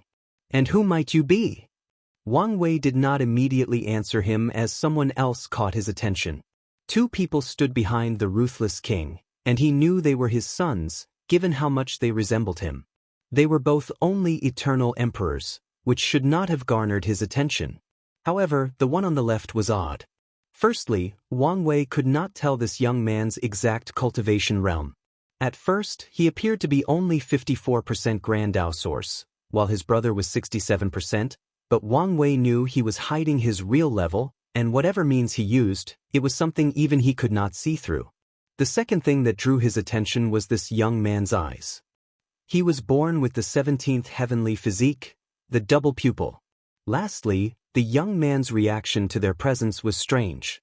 He first glanced at MÖngke with great worry before looking at Wang Wei with horror. All these emotions were very fast, almost unnoticeable before he controlled himself to look calm. Another interesting character, Wang Wei thought before focusing on the Ruthless king. The name is Empyrean Wang. It's a pleasure to meet you, but what should I address you as? The Ruthless king, or would you prefer a more familiar term, like His Majesty? The Ruthless king squinted. Ruthless is fine. After all, I'm just a nationless ruler. I know it must have been hard, but could you quench my curiosity? Wang Wei asked. How was your dynasty destroyed? I'm assuming the parasites did it, forcing you into exile in this place. But why did they destroy it in the first place? Was there a particular reason, or were you guys just part of a long list of places to clean up? I don't believe this is the kind of conversation strangers should be having, The Ruthless King responded with clenching hands, trying to control his anger. Fair, Wang Wei nodded. So, let's get back on track. I believe we reached the part in our conversation where you asked me why I'm doing this. What animosity do I have with you or your gang? The Ruthless King stared at Wang Wei. He could not remember the last time he had a conversation where the opponent completely dominated the rhythm. He used extreme means to calm himself down. If you find any errors, ads pop up, ads redirect, broken links, non-standard content, etc., please let us know reports so we can fix it as soon as possible. Chapter 1240 The Second Prince. There are no grudges or any relationships between us, Wang Wei said, not giving the Ruthless King time to respond and gain control of the conversation. I need a new force to end the situation outside, and the Lawless Zone was the best place to amass power. The Ruthless King squinted. So you're... That's right, Wang Wei nodded. How about this? If you join me peacefully, I promise to ally with you, and once we achieve our goals, we can go our separate ways. That is not happening, the Ruthless King replied decisively. I figured as much, Wang Wei sighed. I guess I now understand why you're in this situation. You don't know anything about me, so don't pretend like you do. I don't, but it's not hard to deduce, Wang Wei continued casually. You're probably from a top dynasty with paragons. However, they died during the ultimate taboo or the cleanup afterward. Despite these circumstances, your dynasty should still have existed, even if they had to live in embarrassment. Unfortunately, your ego and pride hurt the entire nation. You probably did something that provoked these parasites, or they tried to use you in one of their ploys, and your pride made you bluntly refuse them, causing one of them to annihilate your dynasty. In the end, you had to run with your tail between your legs, living in this place in exile as a shadow of your former glory. That should be the gist of it. Did I miss anything? I should be off in some of the small details. The Ruthless King looked at him, his killing intent almost palpable. The odd thing is it seems you haven't learned anything from that experience, Wang Wei continued. Your ancestors must be rolling in their graves in limbo. I assume you did not come to this place simply to hide from the parasites but also to hide from the consequences of your actions. After all, once your ancestors are revived, they will definitely dethrone you and may even directly execute you. This restricted place is your best chance at surviving their wrath. You have a sharp tongue, the Ruthless King commented, secretly clenching his fist. It's a shame you used to spew nonsense. Wang Wei ignored his feeble comeback, his gaze focusing on the legion behind him. It seems you're not completely useless. Your men's spirit and morals have not wavered the slightest with my words. So, your forte is military training? It's probably how you became the successor in your generation despite your terrible personality and unsuitable mindset for a ruler. Wang Wei then turned to the princes behind the Ruthless King. Your father's fate is sealed. If any of you can control his legion, I will be more than happy to work with you instead of him. If you wish to exercise filial piety, I can even spare his life as long as you promise to control him properly. Stop talking nonsense, yelled the first prince. You're stupid if you think we will betray our own father. I see, Wang Wei replied with a hidden smirk. His focus was on the second prince, the eye with the double pupil. Although the latter nodded in agreement, Wang Wei detected his hesitation. What a shame, Wang Wei sighed. Anyway, where are my people? The flesh and poison demons were captured, and he wanted to know their whereabouts. They are safely kept by me, the Ruthless King quickly replied, feeling he finally had some sense of control over the situation. However, I don't know how. I won't negotiate anything with you regarding their safety, Wang Wei cut him off. If you keep them alive, I promise not to touch your family lineage. Although you'll be gone, you can take comfort in the fact your lineage remains and might one day keep their status as emperors. By this point, veins were popping on the Ruthless King's neck. This is not how things are going to proceed. Do you understand me? Do you not understand your situation? Wang Wei rebutted. Do you think you can win in this situation? I have experienced millions of battles, and one thing I've learned is that there is always a way, no matter how dire the situation, the Ruthless King sneered. Wang Wei sighed, slightly exasperated. Do you think you're the only one accomplished in military tactics? Wang Wei asked. In your current situation, the only way out is to draw long enough against us until the hidden master hears of this disturbance and comes to put an end. Sadly for you, his presence will not change the situation. The Ruthless King's heart skipped a beat. The enemy was correct. As soon as he saw all these leaders show up, he knew this method was the only way for him and his people to survive. Now that we have everything laid up, I'm giving you one last chance. Surrender peacefully and spare your people this bloodshed. Father, please accept his offer, the second prince thought to himself, despite knowing it would be pointless, giving his father's pride and stubbornness. He knew how terrifying this group was, especially the Barbarian King and this Emperor Wang. One of his double-eye abilities is to determine people's talent.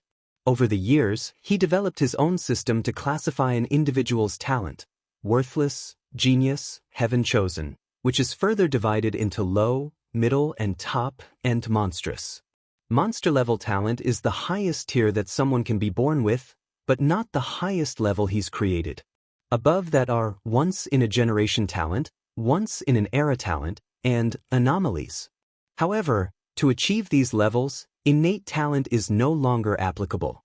Cultivators must achieve certain tasks or goals, like breaking the barrier between mortals and immortals or achieving 9 supremacy, to go beyond the monstrous tier.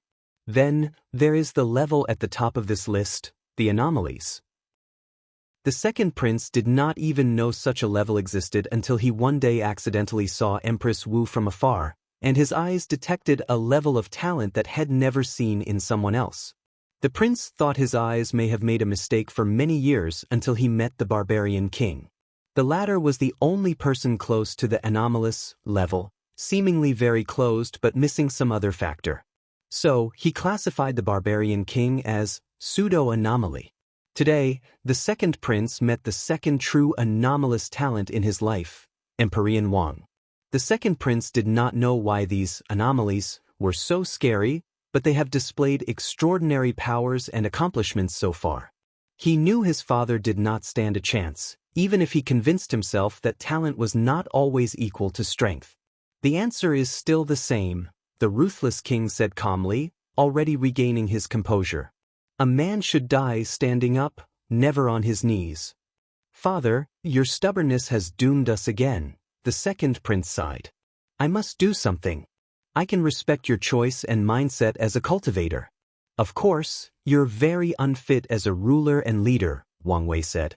However, ultimately, my view of you does not matter. Since you've chosen, let's get this over with. Under Wang Wei's order, the puppet and ghost demons summoned their armies. He used his yin-yang Dao to summon a symbol underneath these legions floating in the void. Then, the ghosts started to fuse with the puppets, turning their eye sockets into soul flames. Wang Wei nodded in satisfaction. With his actions, these powerful puppets now had more soul/spiritual attacks. Additionally, they can transform into a ghost state, providing them some intangibility. Such a state is also an excellent way to protect their puppet cores. Then, Wang Wei proceeded to activate his awakening and summon his 11 fate palaces. He arranged them in a weird shape before they suddenly linked into a magic circle with intricate designs. The palaces released a unique fluctuation that affected the area. The Empyreans were the first to notice what had happened. They could not summon their creations from their Grand Mist world. Wang Wei knew one of his weaknesses was his young age, which prevented him from even cultivating enough creation lives. As such, he immediately banned them in this battle. Be ready, the Ruthless King ordered with an ugly expression, and his legion responded in unison to his command. The two princes suddenly swallowed a pill, and their strength instantly reached the Empyrean realm. Then, a Chi Luck dragon from their dynasty manifested in the void before fusing with the three and blessing them. Be careful, Wang Wei strangely warned the group. Did you also notice that fleeting gaze? Yes. I thought I was overthinking. No, it was there, Wang Wei stated. You're familiar with the hidden master. Do you think it's him? It was so fast that I couldn't tell, MÖngke replied. However, if someone can spy on us without being detected, it would be him. Wang Wei groaned softly. Anyway, prepare for possible interference and maybe even a sneak attack. If you find any errors, ads pop up, ads redirect, broken links, non-standard content, etc., please let us know reports so we can fix it as soon as possible. Chapter 1241 Settle. Wang Wei did not want to spend much time in this battle, so he went all out from the very beginning. His body released a dark and eerie aura that enveloped the surroundings. The Ruthless King was immediately on guard, which was a wise move. A ghost-like figure dressed in all black, with a bony face and a scythe, suddenly manifested behind him and swung its weapon. The Ruthless King felt that death itself had come knocking on his door, so his intuition warned him to get as far away as possible from this embodiment of death. His feet turned golden, with small dragons rotating around his ankle.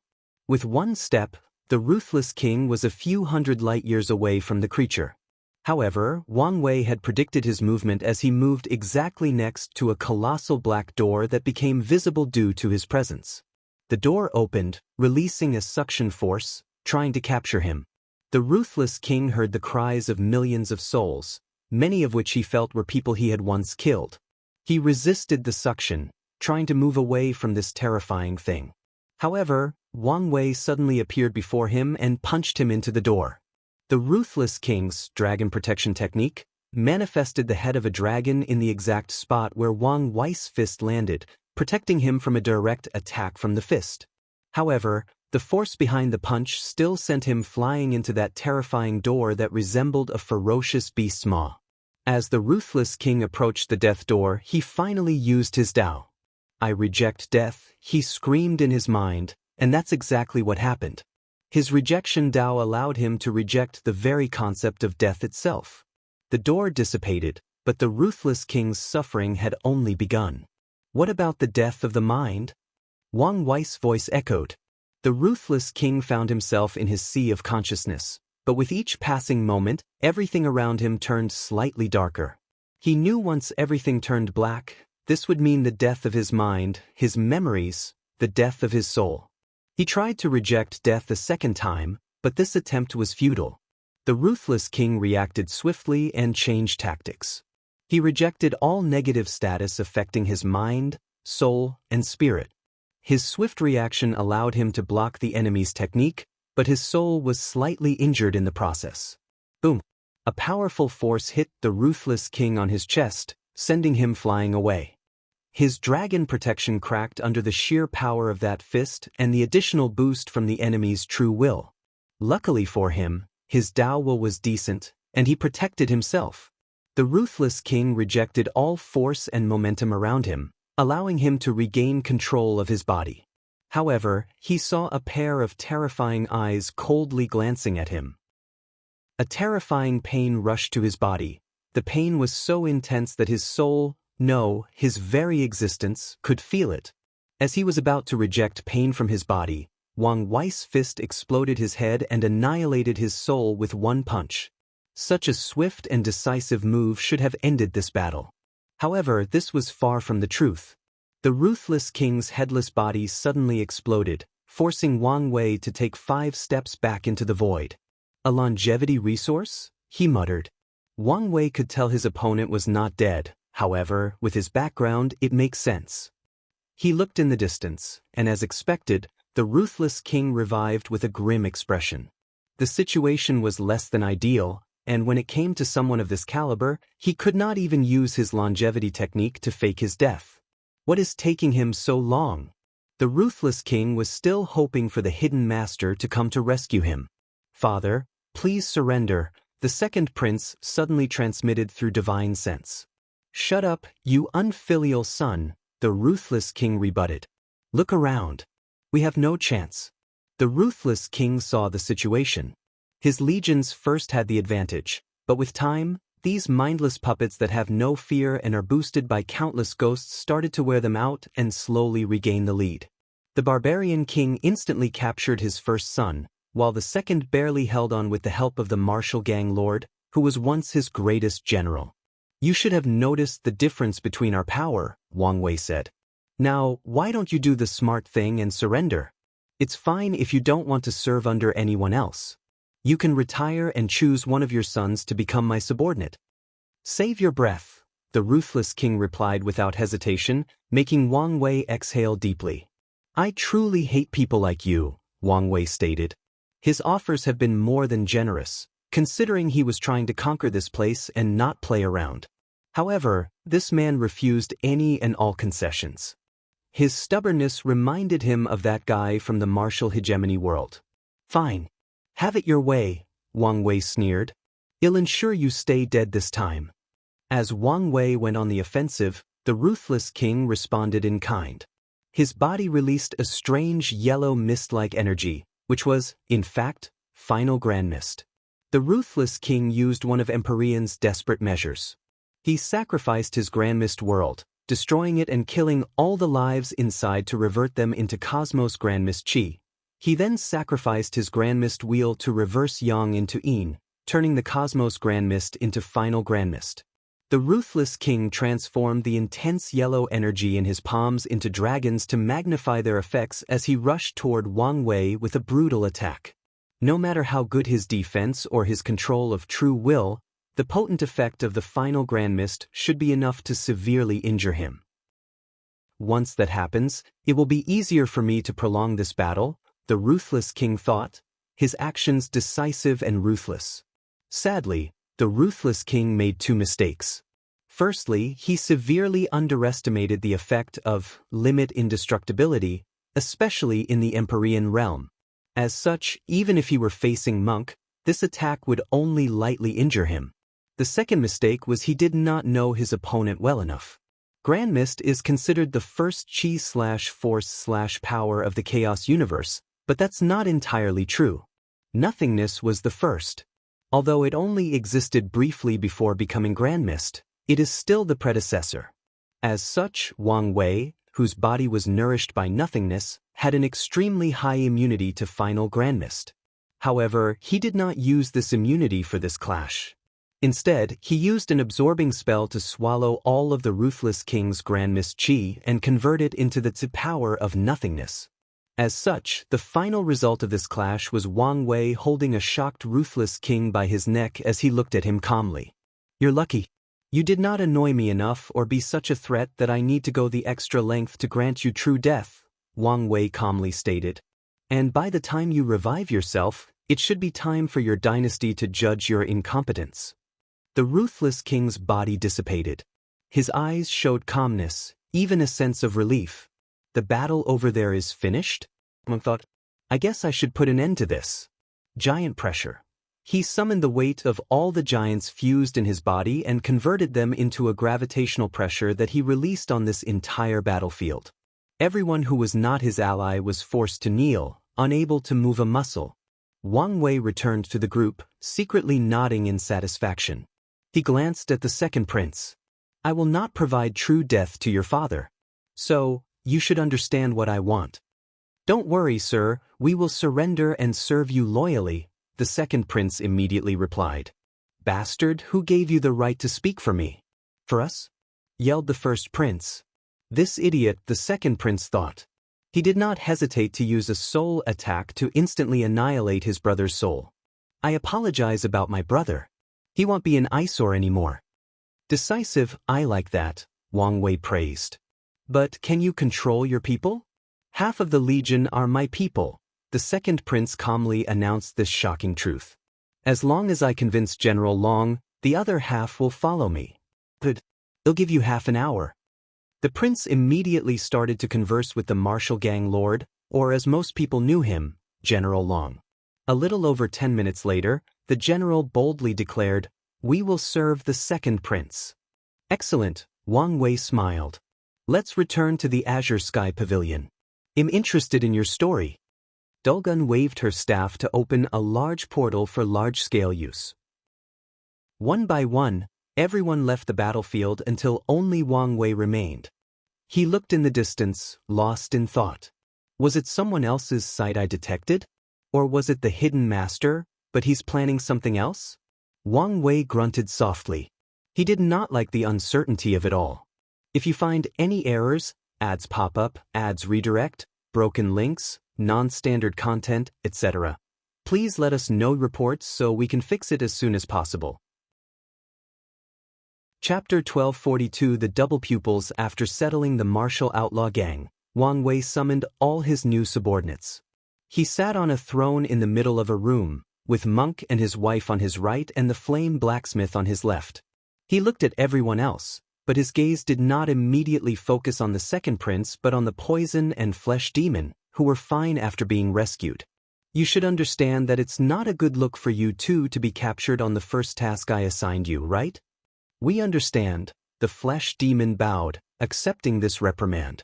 Meanwhile, the poison demoness felt this was unfair given the situation. However, she also apologized.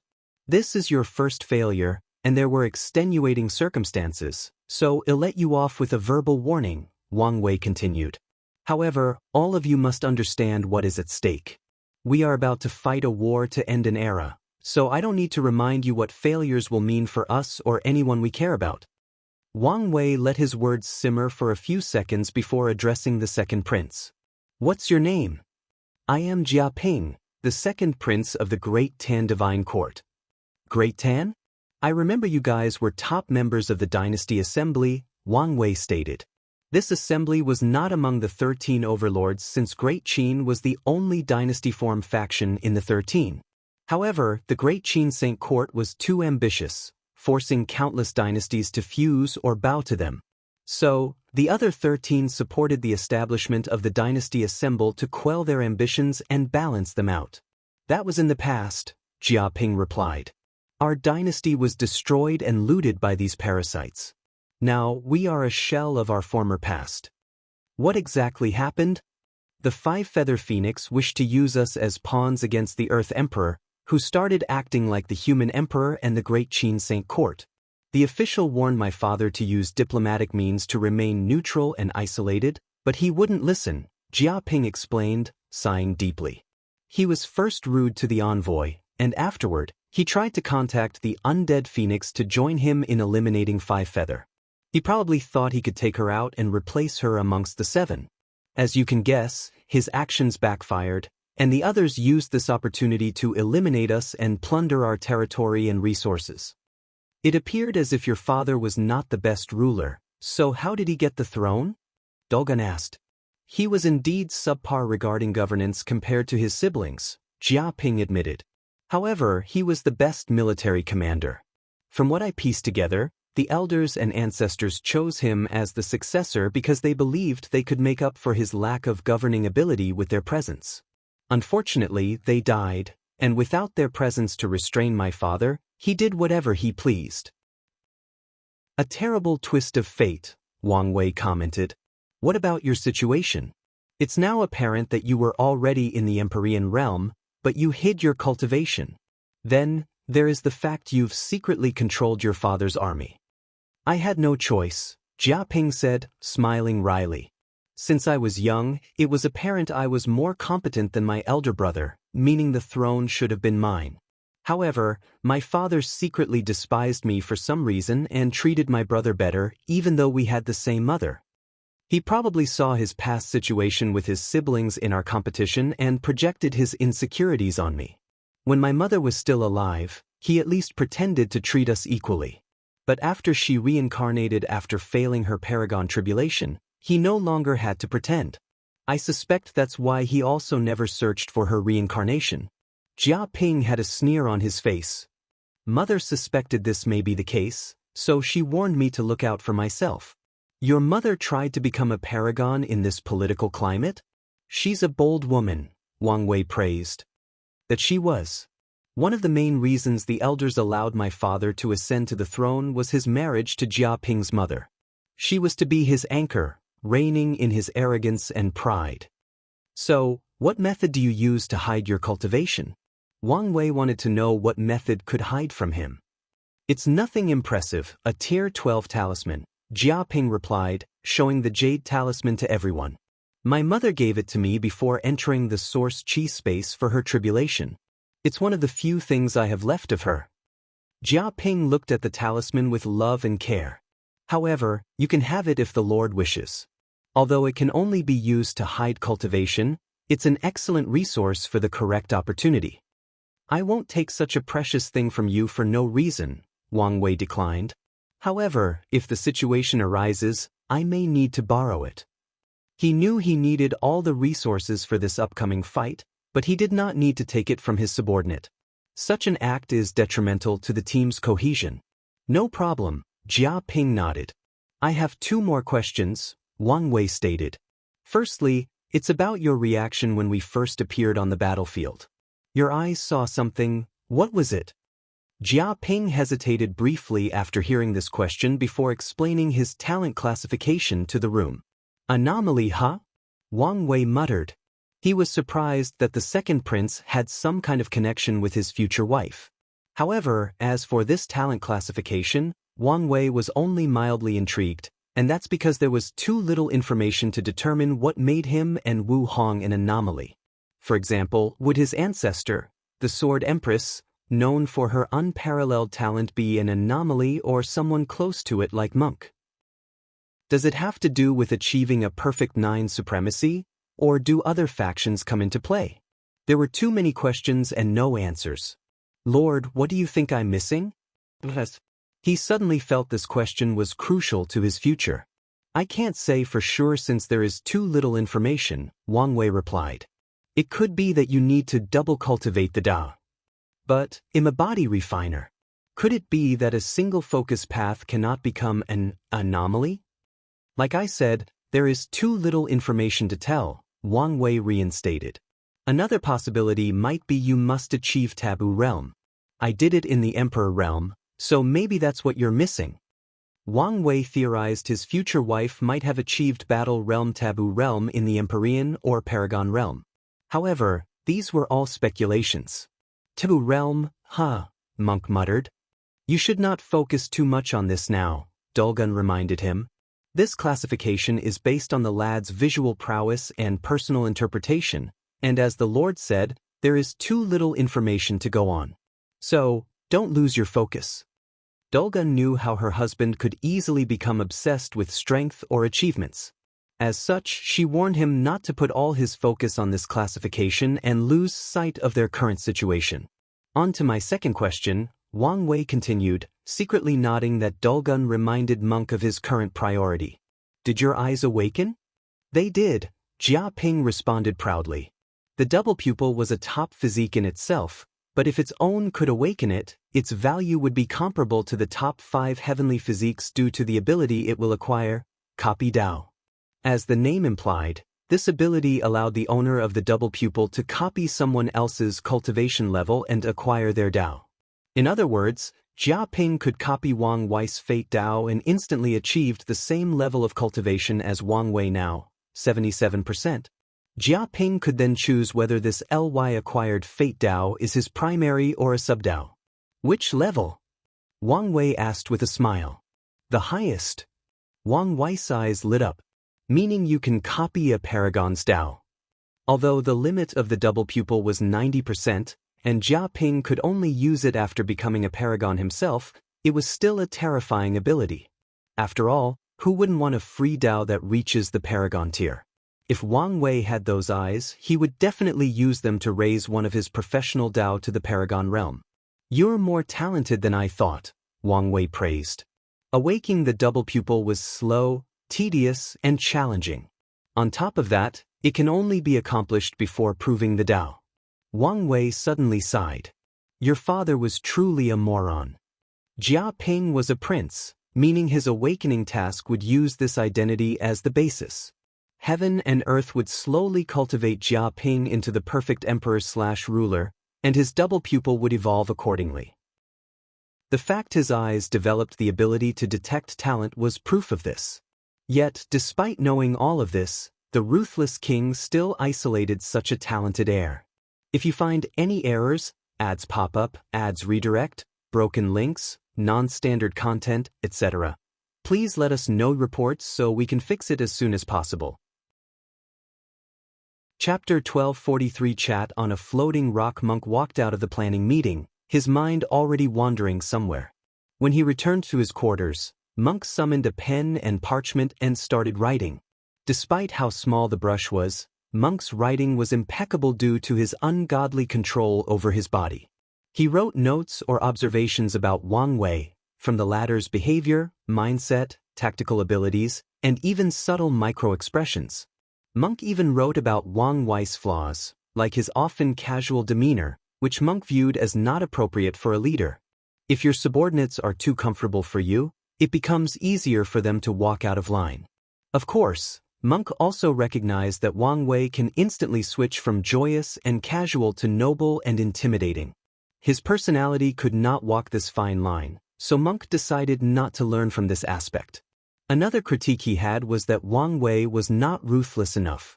He believed Wang Wei should have been more harsh on the demoness, especially the poison demoness. Her resentment at being reproached was visible, and if he were him, he would have punished her harsher. Maybe this was a wise choice since the group has just been established. Monk pondered on the last criticism. Kindness is also a weapon that can be used as a means of control. I can learn from this mindset. Monk continued writing his observations and analysis, all with the desire to improve himself as a cultivator and a leader. His first instinct seems to resolve any situation using the less violent approach. I learned this lesson before, but he's more extreme. Negotiation seems to be the first solution, and he also ensures that everybody benefits while he benefits the most, even if that is usually secretly. That is a good approach to things. Monk wrote down his last thought. I have much to improve, and it seems it won't be easy to reach his level, he uttered. We have plenty of time, Dulgun, who sat next to him, reassured. Wisdom cannot be acquired or achieved in one day. That's true, Monk nodded. Tell me what you... He suddenly stopped mid-sentence, frowning intensely. Dulgun waited for 10 minutes before asking. Is something all right? I feel a brilliant idea coming my way, but it keeps eluding me. Oh, what kind of idea? One that could help my situation and even break all the shackles I'm facing. That's quite the idea. Did you catch it yet? No, Monk replied, not hiding his frustration. He tried countless memories, mind and spiritual techniques and skills, but still could not catch the idea. Maybe this is not the right time for this idea, Dulgun reassured. Maybe you're right, Monk sighed. Huh. He looked in the distance and suddenly stood up as he had detected something. Should I provide assistance? No, he would ask if he needed it, so let's just wait. Wang Wei was left alone after the meeting. He discussed the group's next course of action in detail, including moving out of the Lawless zone. Now, he only had two things to finish: Gu Xian's secret resources and payback to Empyrean Blackheart. As for the group, they had their own tasks since the conquest was not completed. There were a few scattered Empyreans or Tier 11 insurgents in this place. Those people did not join or build any large factions, but they were powerful enough to remain relatively independent. The group's next task was to bring these people under his command. What should I do first? Wang Wei contemplated. Gu Xian's treasure is not going away anytime soon, but he is also not in a hurry to beat up Empyrean Blackheart since he tasked people to look out for that bastard. These tasks bring him immense pleasure, so it is a decision of which pleasure to experience first, acquiring great wealth or finally getting revenge, petty revenge. It's probably best Wang Wei suddenly stood up from his cushion as he sensed something. So, finally showed up? He teleported to an isolated location of the Lawless zone full of debris of destroyed planets, dimensions, and vast continents. An elderly man dressed in black and gold sat on a floating rock with a pot of tea and 2 cups before him.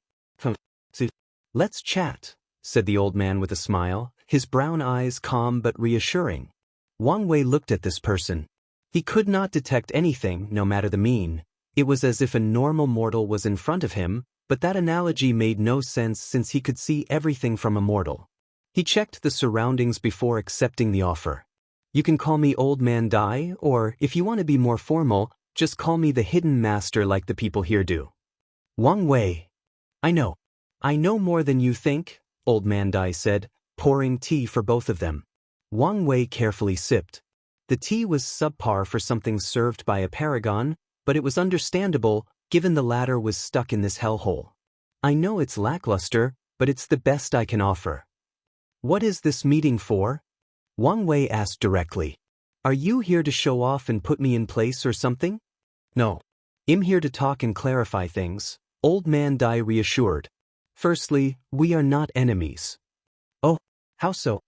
As soon as I recognized you and your destiny, I decided not to interfere in your affairs.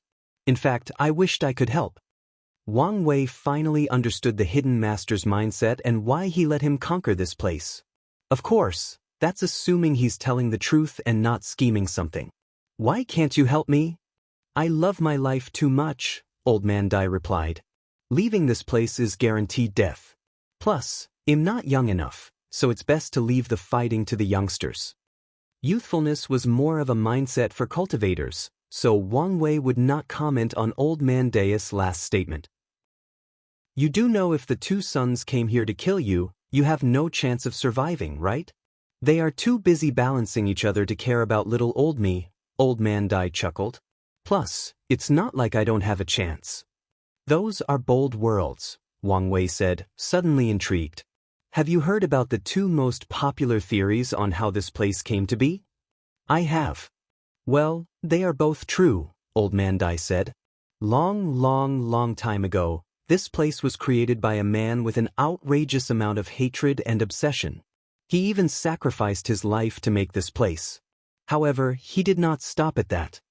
He somehow convinced true heavenly Tao, probably through merit or something else, to help him make a safe zone in the eternal ascension world before sacrificing himself to imbue this place with his will and obsession.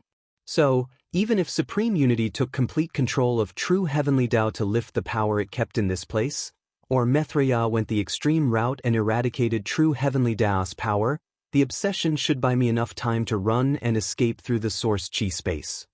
You thought a lot about this, haven't you? It's one of the main thoughts that keep this old man the most at night, Old Man Dai chuckled. Yes, Wang Wei muttered before squinting. You seem to know a lot of secrets or hidden truths. Didn't I tell you? I know more than you think. My question is how? Wang Wei followed up. That is my secret to keep, Old Man Dai smiled. My thought is 4 ways to explain it, Wang Wei continued before counting with his finger. 1. You're an unparalleled genius like me who can deduce these truths from a data pool. 2. You're a diviner, unlike anything the world has seen. 3. You have one of the best information agencies in the world. 4. You have direct information from the inside. Which one is the correct one? Can you tell me, or do you want me to deduce it? Old Man Dai secretly cursed himself. Why did he have to show up by appearing more mysterious and revealing so much information? I think you're overthinking, he responded, his expression unchanged. Let's see, Wang Wei continued, looking him in the eye. You talk like you know a lot about me, but this is the first time we've met, so where did your information come from? We can start by eliminating the fact that you're an unparalleled diviner. Wang Wei was a master of fate and a fateless, so he doubted Old Man Dai could divine his information without him even detecting a hint of it. This might be possible if the old man was a top paragon. But if that were the case, the two sons would have eliminated him no matter the price needed to pay. The subsequent elimination is the best information agency in the world. You would need a lot of money and resources to build something like that. And if you had succeeded, your way of life in the Lawless zone would not be much different on the outside. Additionally, the parasites would put more effort into eliminating if you had access to such resources. The third to eliminate is intelligence. You don't conduct yourself in such a manner. However, that's not a completely valid reason to discard your intelligence. After all, you may be putting on an act capable of even fooling me. No, I eliminated intelligence because that also requires data. You can't deduce such knowledge and secrets without some basic information. You don't know me and we have never met, so how would you know much about me? How did you know enough about Mithriya and Supreme Unity to deduce their strength and capabilities? We've already determined you don't have one of the best spy agencies in the world, so where did your information originate from? Wang Wei asked, looking him directly in the eyes. He was already on guard, preparing for things to get sour. Old Man Dai sighed deeply. He told me to be careful when dealing with you. I should have listened. Who? If you find any errors, ads pop up, ads redirect, broken links, non-standard content, etc., please let us know reports so we can fix it as soon as possible. Chapter 1244. Old Man Dai pondered briefly. It was no use hiding at this point since he may figure it out given enough time. Plus, revealing the news has no downside, and it might allow them to establish some level of trust. It was Disaster who told me. The hidden eighth moon? Yes. I see, Wang Wei nodded. You don't seem surprised, Old Man Dai asked. He was on my list of people, albeit not at the top, Wang Wei explained. Logically speaking, it explains some things. For example, I now knew why you could hide from the parasites when they came together to clean up this place. Thinking about it now, the fact you could hide at all means you have a decent technique. Did it come from Disaster? From what I deduce about him, he should be excellent at hiding, probably the best in the world currently. That's right. I did use his technique of avoiding disaster to hide myself, Old Man Dai acknowledged. That means you must be closed, Wang Wei added. But how? Brothers? Apprentice? Lovers? Which is it? Old Man Dai's lips twitched. It wasn't hard to guess since your personality is very similar, Wang Wei continued. You both value your life above everything else, and you have no shame in hiding and running when necessary. However, Disaster seems more extreme since you're willing to fight the parasites under the right circumstances. Old Man Dai sighed. This conversation has been nothing but frustrating. We are disciples under the same master, he replied. Our sect only had 3 of us, and the master's philosophy was extreme caution will lead to a longer life. He repeated those words to us every time he had a chance. I was right. The Disaster Paragon does follow the Go Dao, Wang Wei thought. Your master must be very talented if he cultivated 2 paragons in his sect. I guess. Is he dead? No, he's very much alive, Old Man Dai replied with probably the most confidence since this conversation started. He didn't participate in the ultimate taboo? Hell no, Old Man Dai shook his head. He saw the trouble miles away. As soon as everything ended and he heard 99% of the participants died or were injured, he ran away from the Eternal Ascension world. I have no idea what corner he's hiding in. Wang Wei was momentarily silent. I don't know if I should praise this man's wisdom or, well, everyone has their way of living or cultivating. Maybe I should not judge. Regardless of his feelings about this school's philosophy, he could not deny that they've cultivated 3 paragons. This result is proof enough that they are a substantiated philosophy. Wise words, Old Man Dai said. Most people who learn of their philosophy call them cowards who don't deserve their power and achievements. It's rare for someone to be polite or even acknowledge the wisdom in their philosophy. There is something I've been trying to figure out. Maybe you can help me, Wang Wei continued. How did Disaster become one of these parasites? His personality indicates that he should have run away from this trouble. He didn't have much choice, Old Man Dai sighed. As you may have already deduced, the true leader of the Moon and Sun Council were the 2 sons, but that also meant the Moon Council was left with 5 individuals, meaning they were not balanced. Their plan from the beginning was to have 8 members. And when they chose the 8th, they selected Disaster because of his personality. He valued his life above everything, and such a person would only vote for the neutral decision that kept the balance since it would be chaos and strife otherwise. Old Man Dai sighed. When they appeared before him, he knew this was a disaster he could not escape. So, he accepted their offer with the condition his identity remained a secret. He was probably preparing his escape when things went awry, Wang Wei commented. I have to admit, he's a man of foresight. It was not a simple act for Disaster to predict the eventual end of the parasites' era the moment they recruited him. It was also impressive that he was not corrupted by the power he acquired by being one of the moons. Master used to praise him for this quality. Speaking of your master, why didn't he warn you too to be careful of the upcoming chaos? Wang Wei asked, and Old Man Dai's eyes twitched after hearing this. He did, but only after he had found the perfect hiding spot. Sadly, it was too late for Disaster by the time the warning arrived. Luckily, Disaster did not forget our brotherly bond. He hid our connection and warned me of the many dangers coming my way. Wang Wei nodded. I have only one thing left to ask. Is it possible for you to help me contact Disaster? You want him to join your cause? If possible. I advise you to give up this idea, Old Man Dai said. I know my junior brother, and he won't show up ever now that he has found a good reason to run away and hide. Could he at least provide me with information? He must know much about the others, which will be good enough for me. What's in it for him? Old Man Dai stated. Whether you're victorious and end this era, or they are victorious and prolong it, or you end this era and some of the parasites successfully survive, it will only bring him trouble if he associates with you. Riches mean nothing to him, Old Man Dai continued. Our sect doesn't rely too much on resources, and he has already amassed more than he could imagine during his time as a moon. So, choosing your side will only increase the chances of someone retaliating against him. Dealing with Godao people is genuinely frustrating, Wang Wei sighed. He's used to using people's desire to get them to do as he pleases. Sadly, this tactic is useless to these paranoid people. Godao? This word perfectly encapsulates our ideology, Old Man Dai uttered, his eyes shining brightly. It's as if we were destined to acquire this name. The master should also be pleased. It was Wang Wei's turn to stare. There is one fundamental truth that anyone who cultivates Fate Dao will always understand. There is no such thing as a coincidence. Wang Wei just witnessed how his experience from Earth was used to officially give birth to the philosophy of Godao in the Eternal Ascension world and maybe even the entire Chaos universe.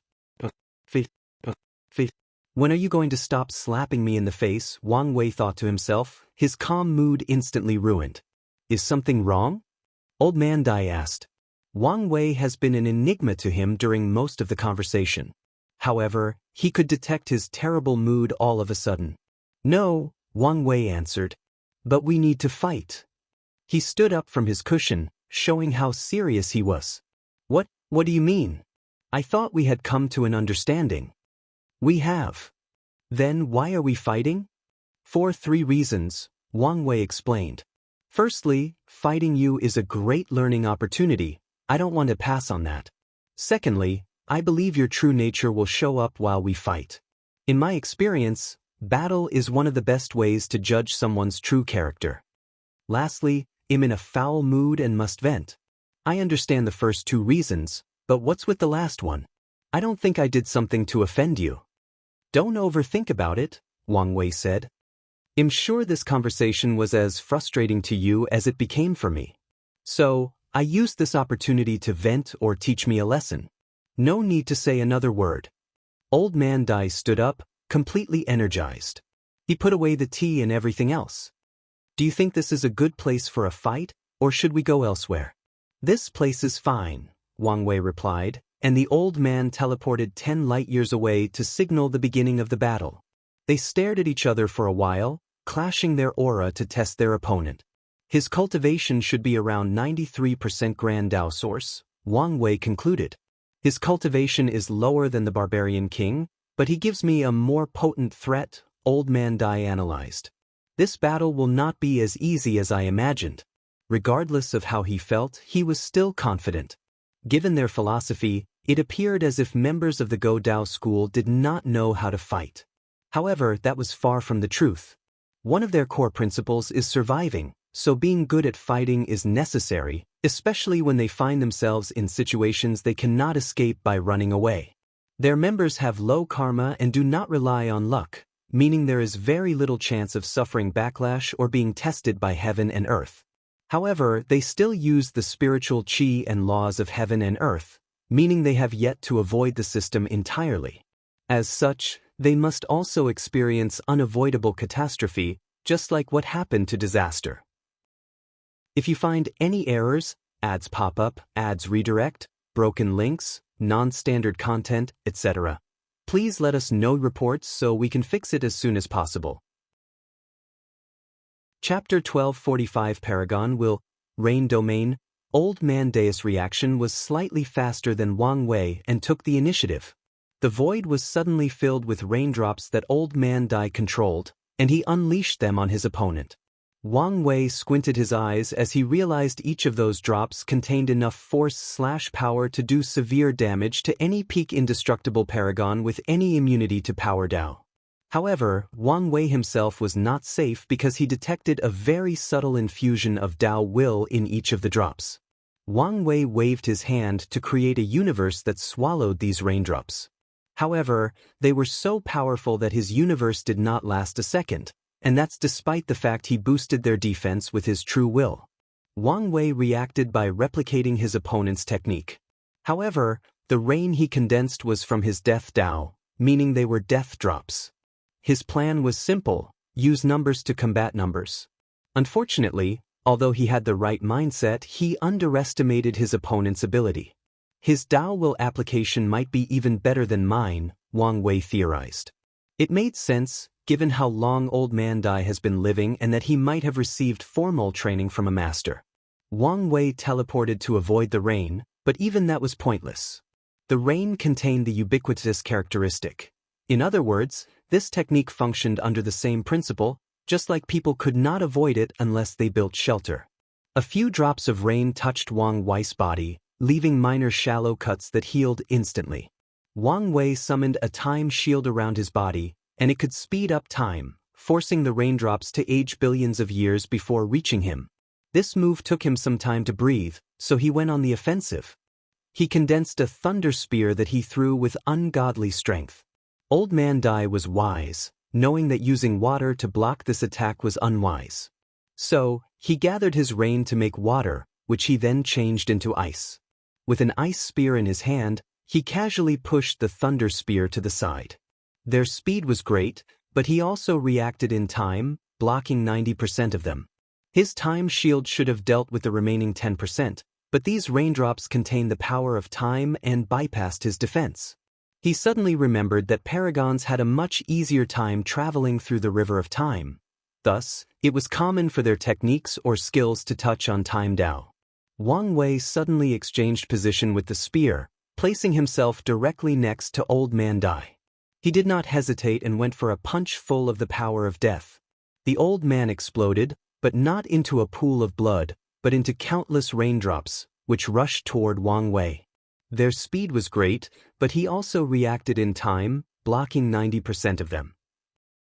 His time shield should have dealt with the remaining 10%, but these raindrops contained the power of time and bypassed his defense. He suddenly remembered that paragons had a much easier time traveling through the river of time. Thus, it was common for their techniques or skills to touch on time Dao. After bypassing his defense, the raindrops also broke through his true will. The enemy's Dao will was sharp, like a great swordsman capable of cutting through defenses. Tiny holes appeared on Wang Wei's body, but he reacted swiftly. He used a true will application that copied a magnet to remove Old Man Dai's Dao will from his body.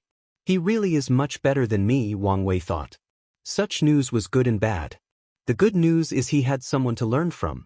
The bad news is he probably will suffer in this battle, which was against his goal of venting his frustration on this old man. I can't allow this, Wang Wei thought, so he decided to take a page from MÖngke's book. Since he lost skill-wise, he would make up with numbers or quantities. Wang Wei no longer hesitated and used the technique he created after his fight with MÖngke. Although it was a prototype, it would have to do for now. Fate will, a projection of the river of fate condensed above his head. Then Wang Wei gathered the willpower of the trillions upon trillions of mortals that fate had absolute control over, from ancient to modern times, alive and dead, and condensed them into a will, which he fused with his true will. There are indeed a few kinks, Wang Wei thought, as he controlled himself not to hear the murmur, complain, and memories of all the beings he took willpower from. Want to use quantity to beat quality? Old Man Dai asked with a smirk. Well, two can play that game. His body released a mighty, noble, and beautiful will that can be described as infinite, as boundless. Paragon's will? Wang Wei asked incredulously. How is that possible? You failed to become a boundless paragon, so how did you acquire a paragon will? Fortunate encounter? Or someone gave it to you? Wang Wei suddenly paused as he figured something out. Your master, is he a boundless paragon? As expected, you immediately figured it out. Old Man Dai did not deny it. The essence of their Go Dao is survival, so walking the eternal path was a requirement. Their master succeeded until the end, but Old Man Dai and his junior brother failed at the boundless mark. Wang Wei sighed. Empyreans can train their true avatars to be in the same cultivation realm as them so they don't have to worry about experiencing the long, tedious process of returning to their peak. Meanwhile, boundless paragons can cultivate Paragon true avatar. However, they also have another ability. They can stack the Dao will of their true avatars, making their Dao will leagues more potent than the Empyrean realm.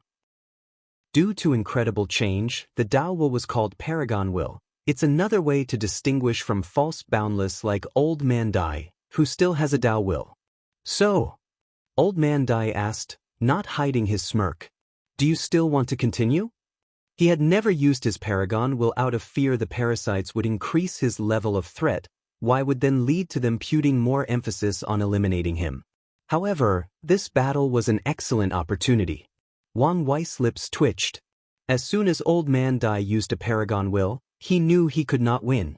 It didn't matter if it was not his power and from an artifact. The sheer difference between those two power would mean Wang Wei had no chance. And that's not even taking into account his lack of skill compared to Old Man Dai. Why not? Wang Wei replied as he exhaled to calm down. As I said, this is a learning experience. Your new strengths only mean a great opportunity for growth. Wang Wei's fighting intent did not reduce in the slightest. On the contrary, it intensified. Without hesitation, he rushed toward his opponent to confront him.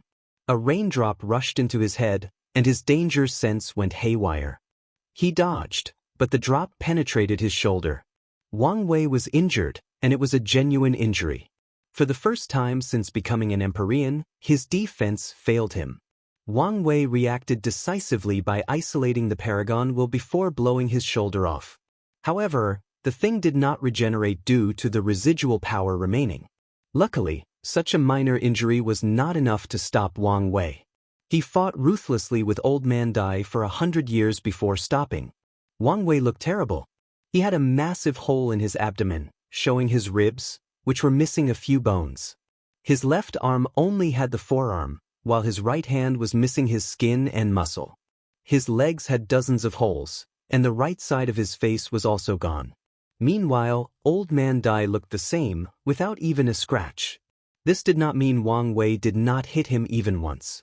On the contrary, Wang Wei landed many decent hits during this long battle. Sadly, Old Man Dai's Paragon will was too overwhelming, meaning he could regenerate since Wang Wei's true will was basically useless. Had enough? Yes, Wang Wei nodded. Old Man Dai secretly sighed in relief.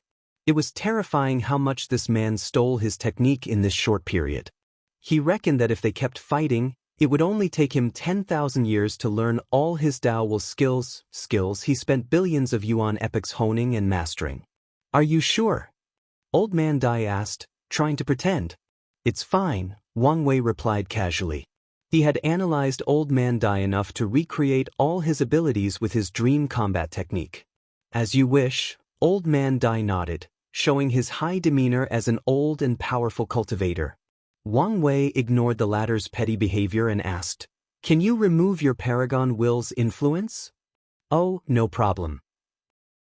Wang Wei's body instantly regenerated to its normal state.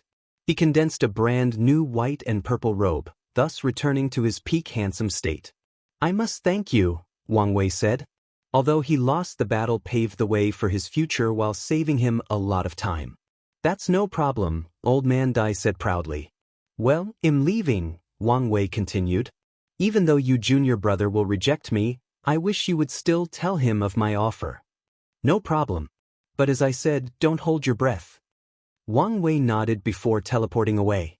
"If you find any errors, ads pop up, ads redirect, broken links, non-standard content, etc., please let us know reports so we can fix it as soon as possible." Chapter 1246 Go Daos Rise Dao Abandoning World, an Unknown Cultivation Cave. a young man dressed in white with luscious black hair, smooth skin, a well-defined jawline, pointy eyebrows, and burned flesh on the right side of his neck suddenly opened his eyes, showing his bright blue eyes. "Did something happen?" the handsome man muttered before using his finger to calculate. The results were vague, making him frown. Instead, he summoned a pair of extremely white bones and randomly tossed them before him. His blue eyes lit up as he observed the patterns the bones made as they landed. "My first disciple, and my fate nexus?" The young man swiftly checked his fate, and as expected, it was time for him to experience that event. "I can finally get rid of this burdened destiny," the young man, also known as Han Fa, thought excitedly. However, he quickly calmed himself down. "But what does this have to do with that idiot disciple? Why couldn't I divine anything?" These thoughts alerted him, making the Han Fa enter careful mode. He activated his catastrophe eyes, a physique he created and elevated to the peak of the world. What the hell did this bastard do? Han Fa thought. He just detected that if he were not careful, that stupid disciple would draw him into a whirlpool of events with disasters, catastrophes, trials, and tribulations everywhere. "I knew that stupid disciple would be my downfall one day," Han Fa. Compared to the second, the first did not inherit enough of his cautious nature. "The worst part is I still need to know what happened to him," Han Fa complained. He needed to deal with that fate nexus so fate could stop paying attention to him, and he could continue his peaceful life. In other words, as long as that fate nexus still exists, he will never be able to sleep peacefully. "I guess I have to take some risks," Han Fa thought before glancing outside the cave. If anyone were here, they would be shocked, no, terrified at the level of security/protection in this hidden cave. First, the cave was inside a dimension built from carmelous crystal, making it an excellent place to isolate any form of karmic/causality detection. Secondly, there was a sea of immortal energy around this cave, which was so intense that it was enough to train more than a dozen immortal kings. However, Han Fa used the energy to interfere with all kinds of detection methods. The third layer of protection was the countless formations around.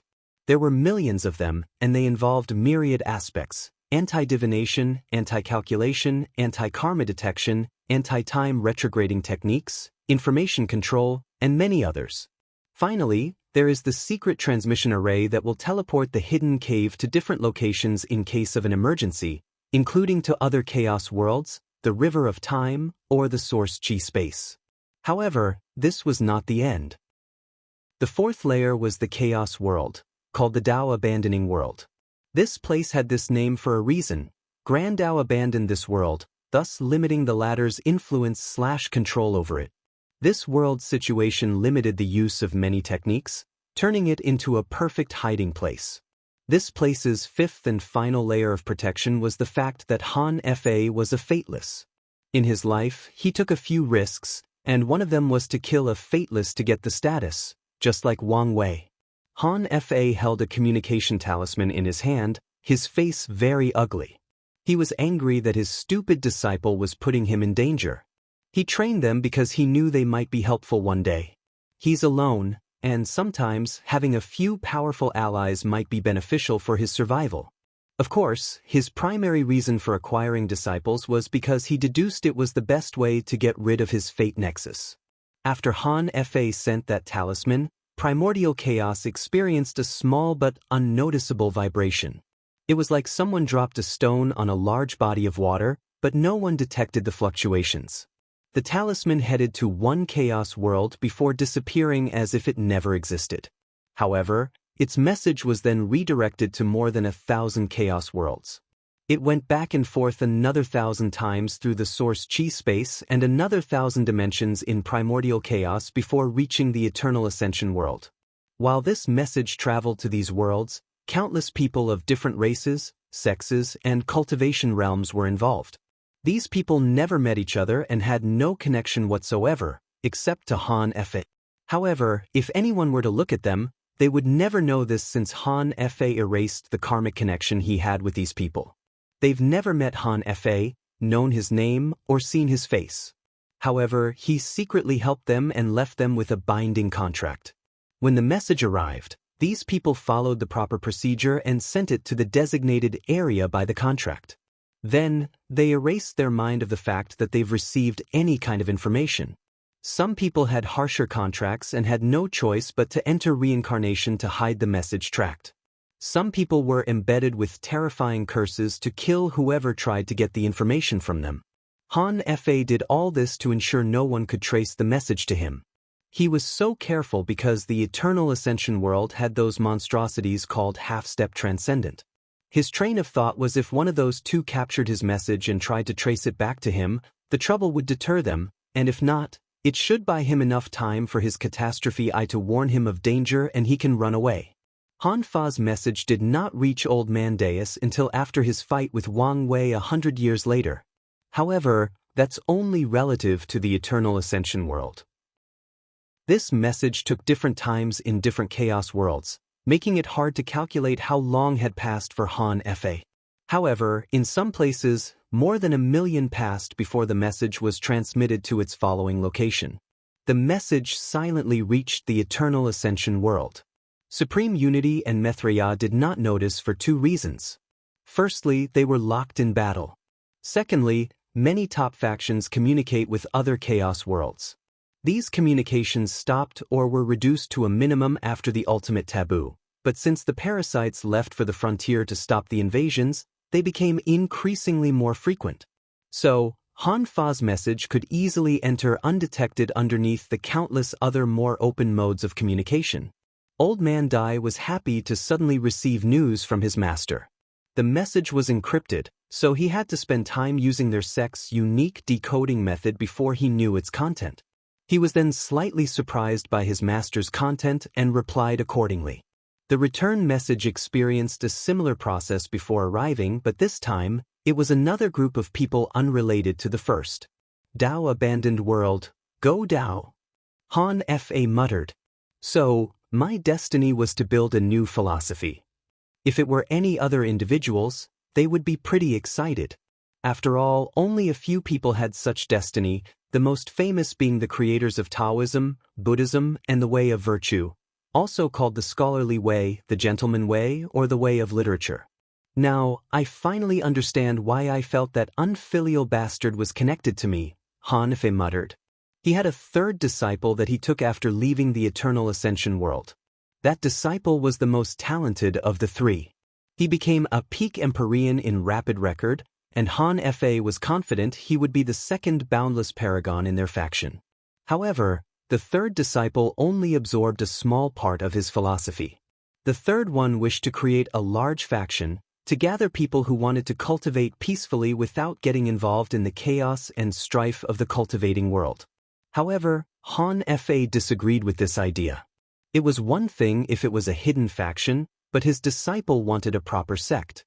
Since he wants the limelight so bad, he can have it, Han Fa muttered. He can inherit the destiny of the Go Dao school, and I can get rid of fate's sight. Han Fa chuckled before sending words to his third disciple. He was not as paranoid as when he contacted the first, but it was still very hidden. Han Fa exhaled, feeling a burden uplifted from his mind. He looked in the distance, his mood suddenly becoming somber. What should I do now? Han Fa had hit a wall. He became a peak boundless Paragon before the ultimate taboo, and since then, no matter what he tried, he made no progress. After many failures, he decided to temper his body and recently opened the gate of flesh. Han Fa knew this path would increase his survivability and strength, but it would not help him reach the next realm. Do I have to take the risk and participate in the upcoming tribulation to have a chance at enlightenment? If you find any errors, ads pop up, ads redirect, broken links, non-standard content, etc., please let us know reports so we can fix it as soon as possible. Chapter 1247 Beyond Comprehension. Wang Wei was in a cultivation room, reflecting on the battle. The character profile he made for Old Man Dai mostly stayed the same from the initial conception when they were talking. The only thing new he confirmed was that the old man was not as low-key as he should be, and he wanted some attention and glory. This was further proven when he used his master's Paragon will, which he should have hidden as a last result trump card. He also should not have revealed it so quickly that it came from his master. From what little Wang Wei could gather about these two's masters, I don't think he's a man who would be glad that his cultivation realm was revealed. Could I draw Old Man Deus Master in the current mess? Wang Wei thought. The situation would become much more complicated if a boundless paragon suddenly appeared. However, Wang Wei immediately shook his head as soon as this thought manifested. He reckoned their master might let his two disciples die if their actions put him at risk. However, I may be able to use the fact that Old Man Dai revealed his master's information to blackmail him into working with me, Wang Wei thought. No, maybe take action once, but he'll still prioritize his life. Wang Wei was satisfied with using Old Man Dai's power once. After all, he is still a decently talented paragon. He sent someone outside and said, "Come in." Monk's humongous frame walked into the room. Wang Wei did not stand up from his cushion. Did something happen? No, I wanted to check on you, Monk replied. What happened out there? I thought the fight would at least be a draw. He saw most of the fight and was shocked as he did not expect things to be so one-sided toward the hidden master. He had an artifact with a paragon will, Wang Wei explained. That explains everything. He wondered why Wang Wei's defense was so easily penetrated. After processing this news, Monk suddenly became angry. So, that bastard did not do his best against me? Apparently so, Wang Wei nodded casually. Let's change the subject. What happened during my absence? Anything to report? Yes. Everything is in order as we now control the Lawless zone, Monk reported. We've also finished the preparation for leaving. We can depart as soon as you say the word. That's good to hear, Wang Wei nodded. You should have observed Jia Ping in the past 100 years. What are your thoughts? Although he trusted his subordinate, Wang Wei needed to remain cautious. No matter how Jia Ping felt about his father, he had some respect or affection for him. So, Wang Wei needed to ensure he was not raising a snake. He's quite capable and focused, Monk replied honestly. And from what I can tell, he showed no abnormal signs. Of course, it's only been 100 years, so it's hard to tell. That's good to hear, Wang Wei nodded. What about General Long? Does he follow Jia Ping without issue, or is he a problem we must deal with secretly? We haven't had any significant deployment of troops, so it's hard to tell the truth. But so far he appeared to be loyal to Jia Ping. But not to us, Wang Wei added. However, that's fine. As long as Jia Ping is loyal, they are not an issue. Wang Wei had plenty of time to convert these men into his loyal subordinate or use them to train his personal legion. Regardless of which tactic he uses, he'll be the one benefiting the most in the end. Anything else? No, that's it, Monk replied. Oh, right, we captured Empyrean Blackheart. Oh. He detected the spy we had watched him, and he ran away using this weird method. I had to capture him personally. Weird? What do you mean by weird? Wang Wei asked. It was odd for Monk to call the method weird. He was using a spatial technique, but it was unlike anything I've seen or known about, Monk explained. He appeared to be using another space as a point to teleport, but this space was unknown. It was not the source chi space. There were no fluctuations from the river of time, and it seemed foreign, something I couldn't recognize. Monk's brow furrowed as he explained. Luckily, there was a limit to the distance he could teleport, and there seemed to be some limitation with the starting time. I acted swiftly and captured him. Wang Wei frowned. Did you find this unique spatial ability? I searched him, his space ring, and his pocket dimension but found nothing. Monk shook his head. Someone's been torturing him to reveal if it's a technique, but he's kept his mouth shut. With this conversation, Wang Wei suddenly realized he had overlooked a few crucial details about Empyrean Blackheart. How did Jun Chao contact Empyrean Blackheart? He found a ceremony to contact an unknown entity who would grant him any wishes at the cost of his life. The ceremony allowed Blackheart to interfere in the lower dimension, which is not something an Empyrean should be able to do, Wang Wei analyzed. Secondly, he was about to kill me and take my soul. The way Blackheart came to hide in this place shows he is a person who cares about his life, but back then he had no qualms about breaking the rules and interfering in the lower dimension as an Empyrean. So, what made him so bold? Wang Wei previously chalked off these anomalies as true heavenly Dao giving Black Heart preferential treatment for his outlaw trial. But what if it was the opposite? What if true heavenly Dao chose Empyrean Black Heart as the highest threat of my trial because he was already unique? Show me where he is. Wang Wei immediately left for Black Heart's prison and saw the man's face for the first time, sitting on the floor with sealing cuffs on his wrists. He had long black hair with streaks of red. His clothes were dirty, his hair disheveled, with blood stains everywhere on his clothes and the floor. However, the most noticeable aspect of his appearance was his pitch-black eyes, which made him look like a demon.